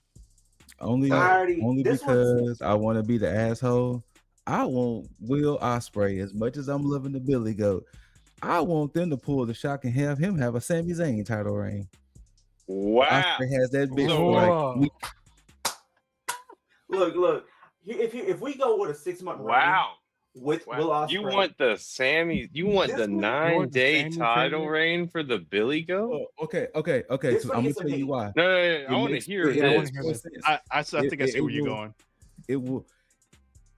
Who do we want to see reach the title more back? Do we want to see Sami Zayn get that title back, or will we be like, damn, they really did Will Ospreay? He got to get some quote unquote redemption back. So if the Billy Goat and see, here's one of two ways you can do this with the Billy Goat. Okay. You can have him lose it because it's like, damn, you achieved it, but then maybe your body. You lose it, or he can lose it because of the team he decided to trust, the Death Riders. And then now it's like, damn. So what? Death Riders build you up, big Are you telling me they do a Randy Orton to Willie Ospreay in London? Build him up just to take him down, big dog. Bro, I thought about that, and I'm like, no way they take that moment. But they very well could. They did it to Bryan Danielson? In front of his wife and kids. Exactly. They did do that. And then they put plastic over his head, bro. They put plastic over his head, bro. They tried to suffocate his man on television. They did try to kill him. Unalive him. Look, Man, he's the this guy is that I would love. this to is see. YouTube, and we're like an hour and a half in. We can Also- say they also, tried to we- kill we- us. we ain't You know what they? monetized You know what yet. they about to do? If they put the title on Will Ospreay, he gets a 6-month reign. Now I know the guy that I would love to see beat Will Ospreay for the championship isn't in the company right now, but I don't know where his contract kind of lands right now. But I've been hearing some people say by the end of 2026 maybe. If he goes to we the talking company, bring back Johnny Wrestling, Johnny Gargano, Will Ospreay. Oh no, my guy. He's gonna stay in WWE. Yeah, He he's would gonna stay? retire there. He's gonna retire there. He's gonna. I end up don't think staying. he would though. I They're- feel they're- like look, with the planking thing. This we'll see that because again this goes to what I was saying earlier, and more so WWE trying to course correct. They've been telling this story with him. They have to have, no pun intended, a redemption arc for him to get back to Johnny Wrestling. So, but yeah, Scoot, I think you forgot a match. Which one? That buy-in match? You know, Ain't nobody... no, that ain't no match. Cage and Cope. Yeah. Oh wait, it was on the graphic. Cage and Cope. Yeah, They don't have a graphic. I think they announced it today. Hold on. Okay. I think they announced it earlier today. Oh, okay. Yeah. Okay, I was about to say, yeah, I didn't see it. Cage and Cope versus the Death Riders. Oh, Didn't we just get that yesterday? I feel like we had them going against who the hell were they shit. facing? Oh, okay. They're going against Claudio and Pac this time. Okay. Oh yeah, we just had them on because we had Wheeler Yuta and Daniel Garcia. Let's also mention that the Bang Bang Gang finally came out to help them when they got jumped again. And Christian still doesn't trust. Hey, no, Christian said okay. He's on the edge. He's on the edge. I'm gonna go ahead and say this shit. Another match I could care less for. Yeah, I don't care. We already know. But we're saying you could care less for it. This is a throwaway pay-per-view. Look, the match they should be building for All In is a TLC match. You do Cage and Cope, you do the Young Bucks, FTR, and you bring in FTR. Kingston, I do not. Kofi, I saw... and Woods, Fatal 4-Way for the tag team. I'm not even sorry. If I see FTR in another tag match after this whole thing for like the next, right? No. I mean, look, the Bucks are at least relevant to the storyline. Like in this, they've been exactly. That's what I was building up to. Like the Bucks have been around for them having their belts, but I don't really need to see the Bucks right now in the title contention either. Like Cage and Cope can run this for a little bit, and like anybody else can win this right now. I want to see some newer talent like holding these belts. Like as much as I love the Bucks, like Bucks come into a pay-per-view that's my prediction most of the time. But yeah, we don't need the Bucks or FTR in a fucking like title contention match. If they want to do it for the grudge match, let them have a match on their own with some other shit. I mean, but look, it's All In. They're gonna probably put the biggest match out there, and you're telling me on paper you put Young Bucks, FTR, Cage and Cope, and you bring in Kofi Kingston and Woods. I would rather. No, I don't think they'll. No, hey, Kofi Kingston. You know they're going to AEW. Let me tell you this right now. Let me tell you this right now. If I'm going to see the Bucks at All In, it better be for Mox's match because the Death Riders are damn sure going to show up for Ospreay.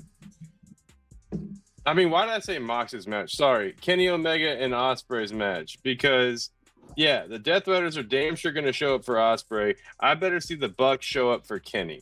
I mean, they can still show up for that, but they can still have a marquee match at the same time.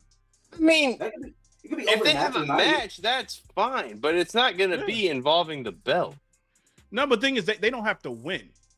They because the thing is, again, the New Day. We can still get a fantastic match without FTR or the Bucks winning. It's before All In. Yeah, because they're going to pull out all the stops for it. Do you think the New Day shows up to? I think they show up to Wembley. Yeah, 1,000 fucking %. I don't think they're in the match, but I think they come. Maybe after the match we see them. No, yeah. As far as the match, yeah, that's 50-50. But as far as them showing up, yeah. Now okay. with the money move be to put them in a match, yeah. Now, fair. I'll piggyback off of Leo's point. If they wanted to I hate the idea of this match, but it's the only one that makes sense. If they did a pseudo TLC match where they did set it up with Young Bucks, FTR, and Cage and Cope to kind of emulate a la the first TLC, correct, and then the whatever the formerly known as New Day shows up as a fourth team in that match, that's a headline right there. Exactly. Or say we have somebody comes down and go like, how we had was it WrestleMania 33 when the Hardys came back? Exactly. Or we have a situation like that. Hardys are currently employed by TNA, though, aren't they? Who's it gonna be? Who? But who? Aren't the Hardys currently employed by TNA? Now, yeah. No. He was talking about bringing in New Day, how New Day brought in. New Day. Okay. Yeah. Which technically would be a funny coincidence in that.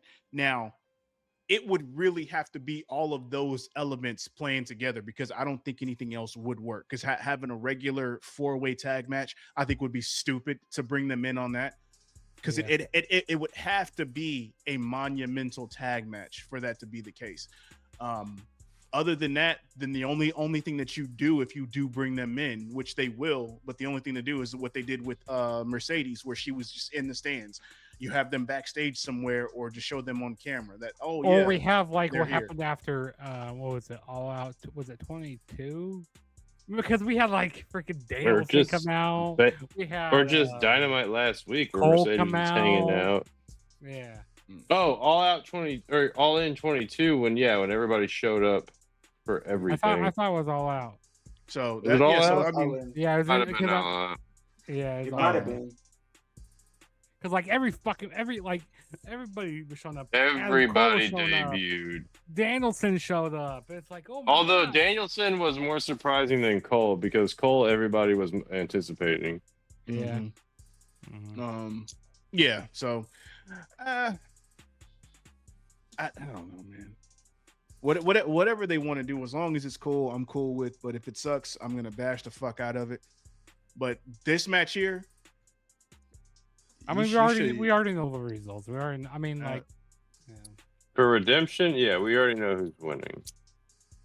It's almost like a reverse Backlash. Redemption. Yeah, because it's like out Redemption. Usually you because have it's before All In. Yeah. You just have this fucking throwaway show beforehand, and it's just like, all right, cool, but I don't give a shit. Man, just remember like when Backlash was actually the correct shit from WrestleMania? Yeah, and now SummerSlam is technically Backlash 2.0. Yeah. Right, so. Damn. I didn't even think about New Day showing up, so that's something exciting. Also, there's still other rumors. Like, wasn't there some other teams that were supposed to come in as well, or like some? I know there's some other talent probably gonna be coming over, because Tony Khan, he loves to sign so many people. I mean, it's been a while since he's done that, but it's like getting that shiny new toy. He likes playing with his new toys. Maybe you'll pause. Why are you making that face, Jaeger? Like you just said for yourself. Yeah, I mean, New Day coming in, or whatever they're going to be called, coming in and building up, helping build that tag division. That's fine. It doesn't take away from anything that's prominent that's going on. So I'm always here for that. It does rejuvenate the tag division. That's what I'm more excited for. All right, Ski. What else we got on the docket? What else we got to talk about? I mean, we've been pretty much getting things off our chest this week, but does anybody else Got anything to get off their chest? You know what I'm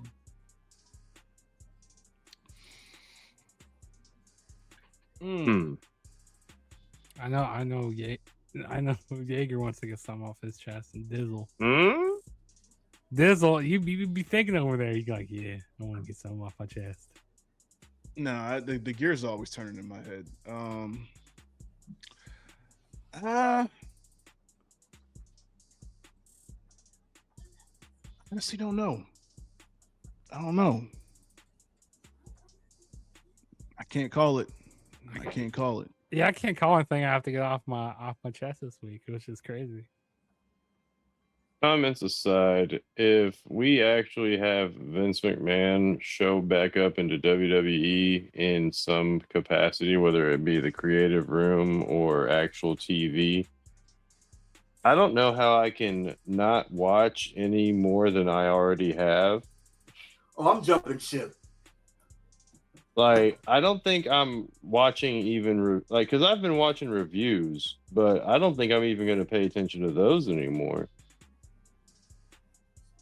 Like, I might just go full Reddit full Redditor, and just start commenting and shit. Like, I don't know why y'all watch this brand. You know there are going to be people that's still going to support it, but... Oh, yeah, there's definitely going to still be people that support it, but, like... The only thing... Okay.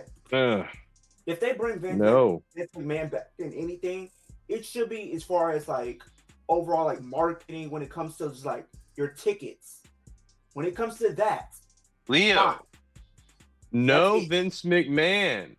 No.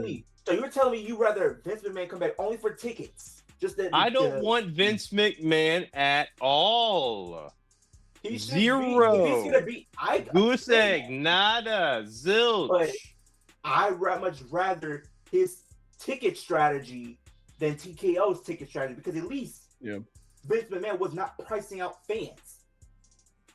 That was the only contention that Vince had against TKO, which is why we're in the position that we're in now. Because that was an issue. Because this is why they aren't selling any tickets right now. Well, because Vince was big on like the whole affordable ticket thing. Yeah.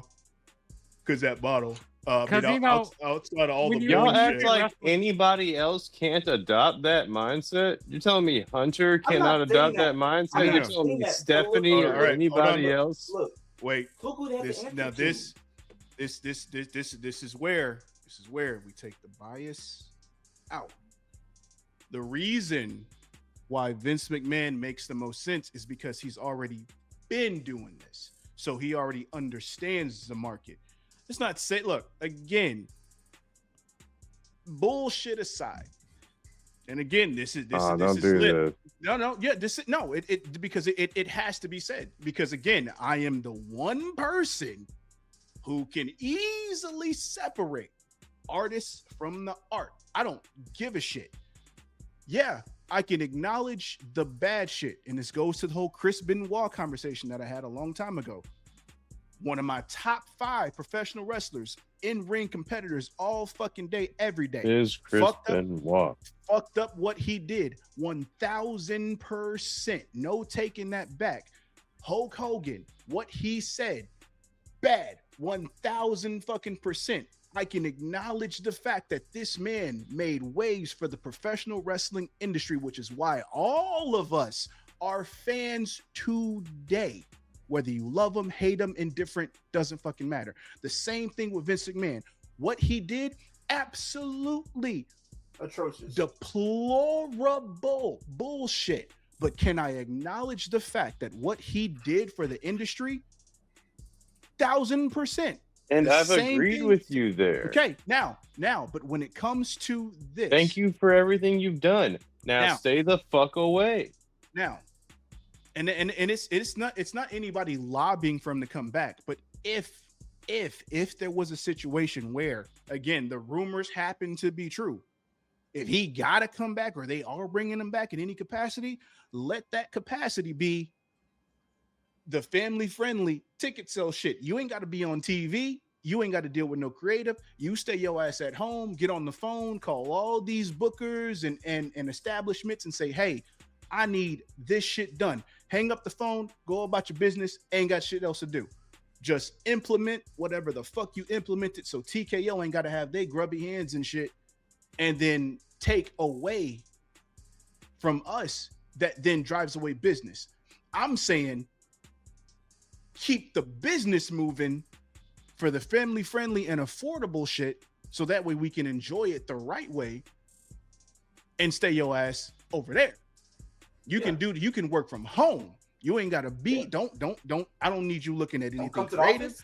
I don't need you don't you go to Titan Tower. You ain't gotta show up to see nobody. You don't even have to you don't even go to a UFC show. No, you stay your ass at home getting speeding tickets for driving recklessly in whatever Corvette you got going on. Do that shit on your free time. You got enough money to stay your ass elsewhere. Don't you bring your ass over here. To court. Don't come to all I want office. Is for you to make a phone call and say, hey, make these ticket prices this, make sure all these seats are filled. That's it. Hang up the phone, stay away. TKO, you ain't got to worry about it. Vince got it. Done. That's all. That's all. That's all I was saying. I know what? I don't want it back. I just want it from just ticket prices. That's the only thing I actually preferred. Because it was you can go to shows and then have to worry about, oh, I got to pay $5,000 for this. Because you got to think, when people go to these shows, you got tickets, you got everything else that comes with it, the traveling. You got food, you got all of that. merch, you got your hotel. Now, I will say this. Merch. Go down in price a little bit. Well, I'm matter of fact, that's gonna be my get it off your chest. Hold that thought. Now, if there's somebody else that they can bring in that understands the ticket model and shit, then yeah, I'm all for the replacement to where we don't need Vince. But at this point, Vince is the only person that understands that model to where it works that way. Yeah. Because the only examples that we have are TKO and whatever business group they have in Titan Tower that does the shit. But until they find a suitable replacement, that's the best person for the job at this point. Now, to get this bullshit off my chest, the merchandise, which I've been holding on to this shit for like 3 weeks now, and I'm glad you said something because this shit has pissed me the absolute fuck off. Yeah, like the hoodies used to be what, $50? Now they're like $130. No. I'm not even talking about that. Well, yeah, that part's fucked up. Hold on. For what? For merch. Okay, so mind you, like a shirt is $130. Like a hoodie used to be like a hoodie. So I was gonna like a hoodie, yeah, like hoodies because I 50, 60. Like no, like the one that I wanted was a Dominic Mysterio hoodie, and mind you, back in the day, I would find hoodies like that for $50. Not gonna lie, Fanatics. 130. 50, 60, yes. Fanatics merch sucks. I'm saying that right now. I don't like Fanatics. I don't. Anyway, 50, 60. Yeah, because I paid when I went to Monday Night Raw back in May, and this Danhausen shirt I got, it was $40. The shirt was $40. It just makes me appreciate back in the day because like shirts used to be what, $20, like 20, 30, 20, 25, 30. If it was a top performer, it was 30 usually. Exactly, and now we're having to pay like $50 for shirts, $45 for shirts. You want hoodies? That's $80. Some of them are $120. Like, what are we talking about? Don't get me started with the title belts either. Title belts are $250. The title belt used to be that Crown Jewel championship they have there is literally I think $2,000. No, they're all the title belts are 500 and up. Yeah, but Jaeger. The Crown Jewel title is $2,000. Okay, now, bro, yeah, Dizzle, go back. Does it have real jewels? Like, what is this? Yes, it's the real jewels and everything. Okay, I guess because it's real jewels, but still ridiculous. But like, remember back in the day when Vince was running it, the titles was like 400 at the most, and this was like the replica titles. The replica titles was 400. Now there's 600. What are we talking about? All right, Dizzle, back to your get it off your chest about the merch. I mean, this is long. Yeah, it has nothing to do with the actual prices. My thing is with the split from the companies to the wrestlers, because for those of you who do not know, the merchandise split that the wrestlers get for all the for the full payout, they get 25% of said merchandise payment. The company gets 75%. Fuck. That is bad. You know what's worse? Fuck. If you're in a faction, let's say Bloodline, Vision, Judgment Day. Oh no. It does not increase. That 25 that you get gets divided and spread out. Yes, across every member. So you got Roman, you got the Usos, you got Jacob Fatu. You got Paul Heyman. Here's my problem. My problem is the fact that WWE / TKO has gone on to ask a lot of these competitors, superstars, so on and so forth, on-screen talent, to decrease their fucking pay while also having a shit deal when it comes to the merchandise. Merchandise, I might add, is shit that people buy because of said talent. That's an issue that I have, because it's not fair across the board. Now, if you were now granted, there are people like, I believe, Roman, Brock, Cena, so on and so forth, that actually get a higher percentage because they negotiate their merchandise payout. But everybody else, mid card, lower on the card, whatever, it's only a select few people that actually get a full that actually get a higher percentage on the payout. Everybody else is stuck to that 25%. But the fact that you would ask people like the New Day, who I know for a fact don't get that full payout on their merchandise, they are relegated to that 25%. You ask them to take 50% payout on their shit even after they had signed a contract that they were committed to, which their payment should have been also committed in that same vein. But then for them to be one of the highest merchandise sellers in the entire company and only get 25%, that they have to spread out, because a New Day, it's not separate at all. They not buying Kofi centric stuff, because all of Kofi, Xavier, and Big E stuff is all New Day shit under that New Day umbrella, which is a bullshit way to even do business with them, because now they're only getting about that's like 8%. That's fucking crazy. And then to still ask them to then half their fucking pay. Yeah, and then so half and pay. So like some people think that the Miz probably took that pay cut. I would agree. I mean, but thing is that makes sense. I'm not mad at the Miz, because I think for him, he's probably one of the few. He's probably one of the few people. So then, if we're talking about that, it works out for. They're probably getting about like 6%.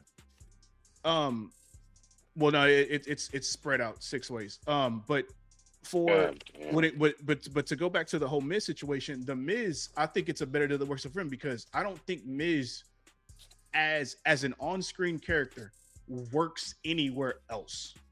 He doesn't work at a TNA. He doesn't work at an AEW. He doesn't work at a New Japan. None of his shtick doesn't work anywhere else. So I think for him, it's like, well, shit, I can't go anywhere else to really make that same amount of money. So I'll take the pay cut and have a solidified job here. At the same time, Miz was one of Vince's guys. So it makes sense for him to want to stay, because he's already ingrained in like the WWE lifeblood. Yeah. So I think for him it works. because I forgot what I think Miz. Because I think we talked about it before. I think we said Miz was getting paid like 10 a year. So I think for Something like him, that. no. I think we said Randy. I think Miz was getting paid 7. Randy's, I think, was 10. Yeah, Randy's was 10. I think Miz was like 7. So for Miz, Percent?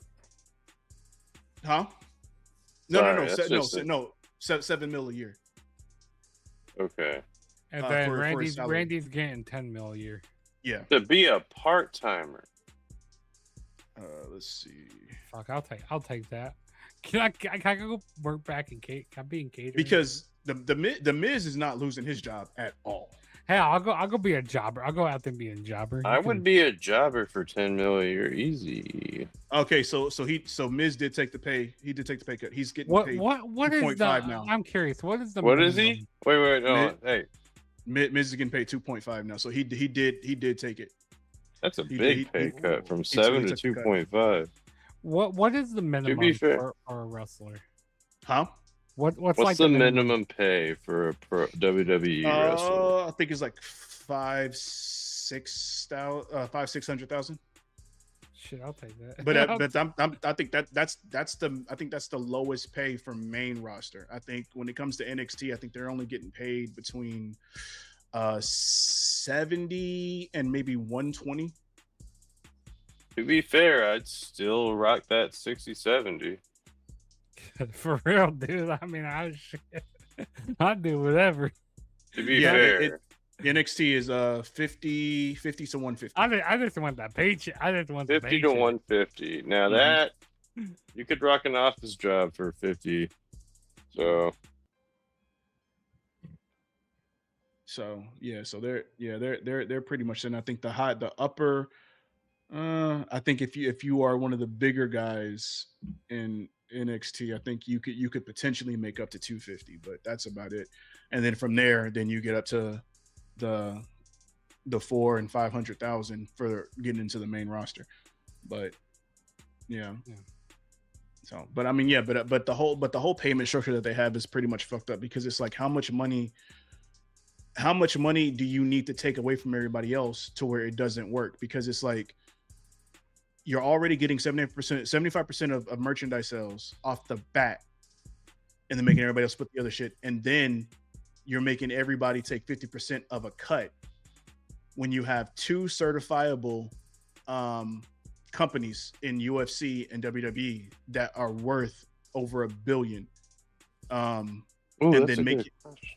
then make hand over fist. So it's like you can still pay out and take out the overhead to make the money on these shows, because UFC always sells out.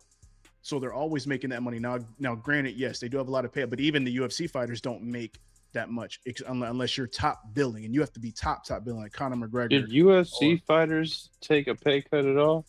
No, they get paid shit. Oh, they get paid shit from the jump. Yeah. You have to be top billing. That's why you get somebody like a Kobe Covington who switches his persona to end up being somebody who's marquee enough to then get paid. This is why you get a lot of a lot of these fucking characters, because that's why they become characters. You know, like it's kind of wrestling in a way. Mm-hmm. You know, I mean, like Conor McGregor. I mean, that's why he has that, you know, that kind of outspoken character about him. Because most fighters by nature, and then he breaks his leg as soon as he comes back. Most fighters by nature are usually very reserved and quiet.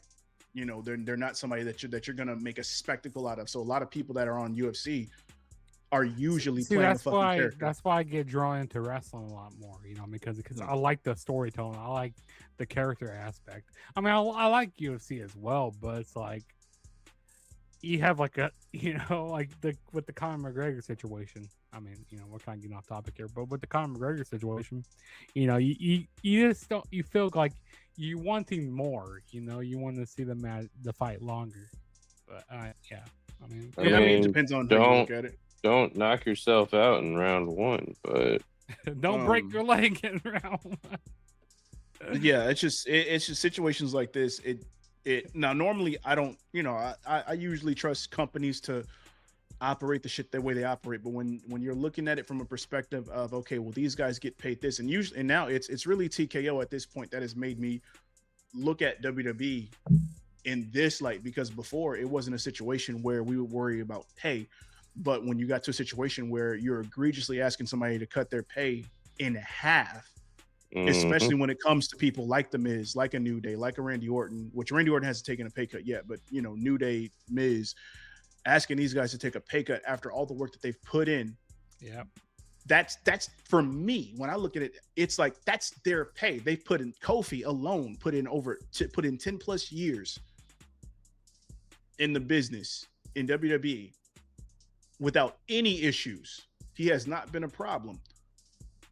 Whereas, because and no shade against the bloodline, but you have a Jimmy and Jey Uso who have had problems, multiple law, and there have been no rumors of anybody from any type of Samoan dynasty taking any type of a pay cut. Yeah, that's an issue for me. The Samoans, bro. That's an issue for me. Well, that's because Rock's on the board. Yeah, that's an issue for me. It's all about the people, you know. Because, I said it's all about the people, you know. You got them, the people at the top.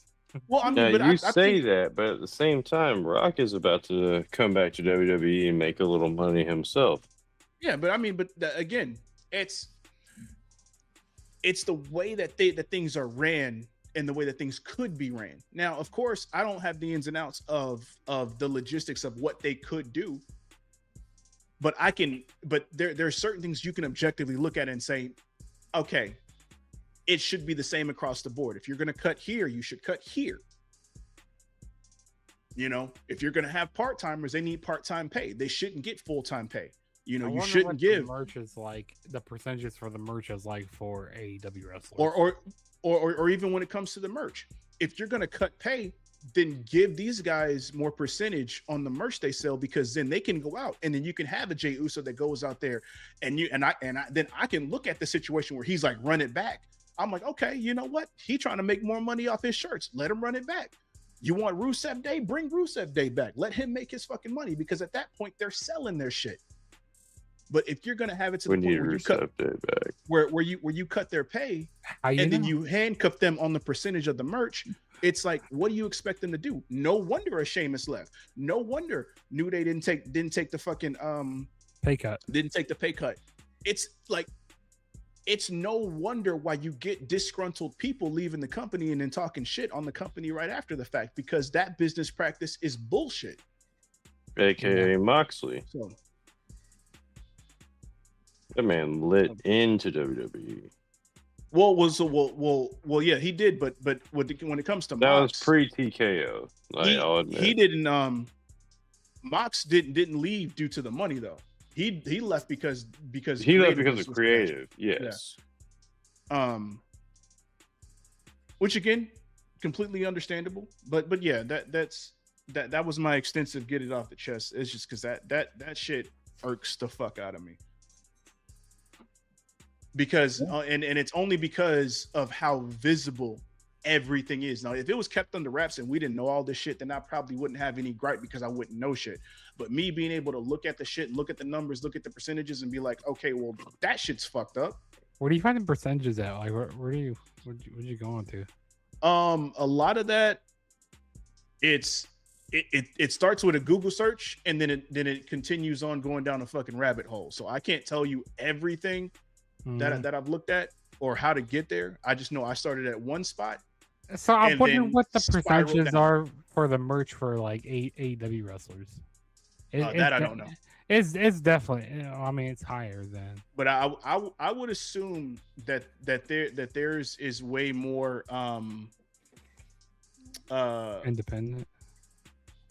I would say way more independent friendly when it comes to the wrestlers. I would say that as a guess.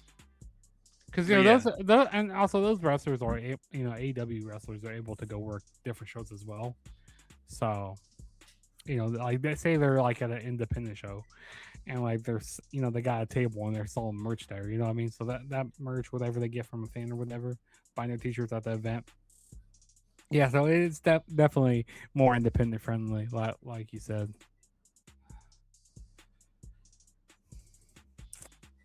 And yeah. Yeah. Okay, so Scoot. Oh, brother. AEW, And they it was get Scoot. 40 to 50%. Damn. That is a difference. That's a big Mwah. difference. I love to hear shit like now, that. okay, now that I've gone down here, Gone down so the rabbit hole. I've gotten more pissed off at WWE. I'm sorry, Scoot. I'm extending this. No, go ahead. I'm a little more pissed off because technically the industry standard for merchandise payout is at 25% or less, which is fine. Fuck. That's if that's the industry standard. What pisses me off is that WWE shouldn't be allowed to go with the industry standard. Thank you, Loki. They should be at the 40-50%. Facts. I can agree with that. For So, WWE, as big as they are, yeah, industry standards should be just what they avoid at that point. Yeah, there should be a clause that should not allow them to do the industry standard. AEW's higher than he said. No, it makes sense because Tony is paying out his guys for sure.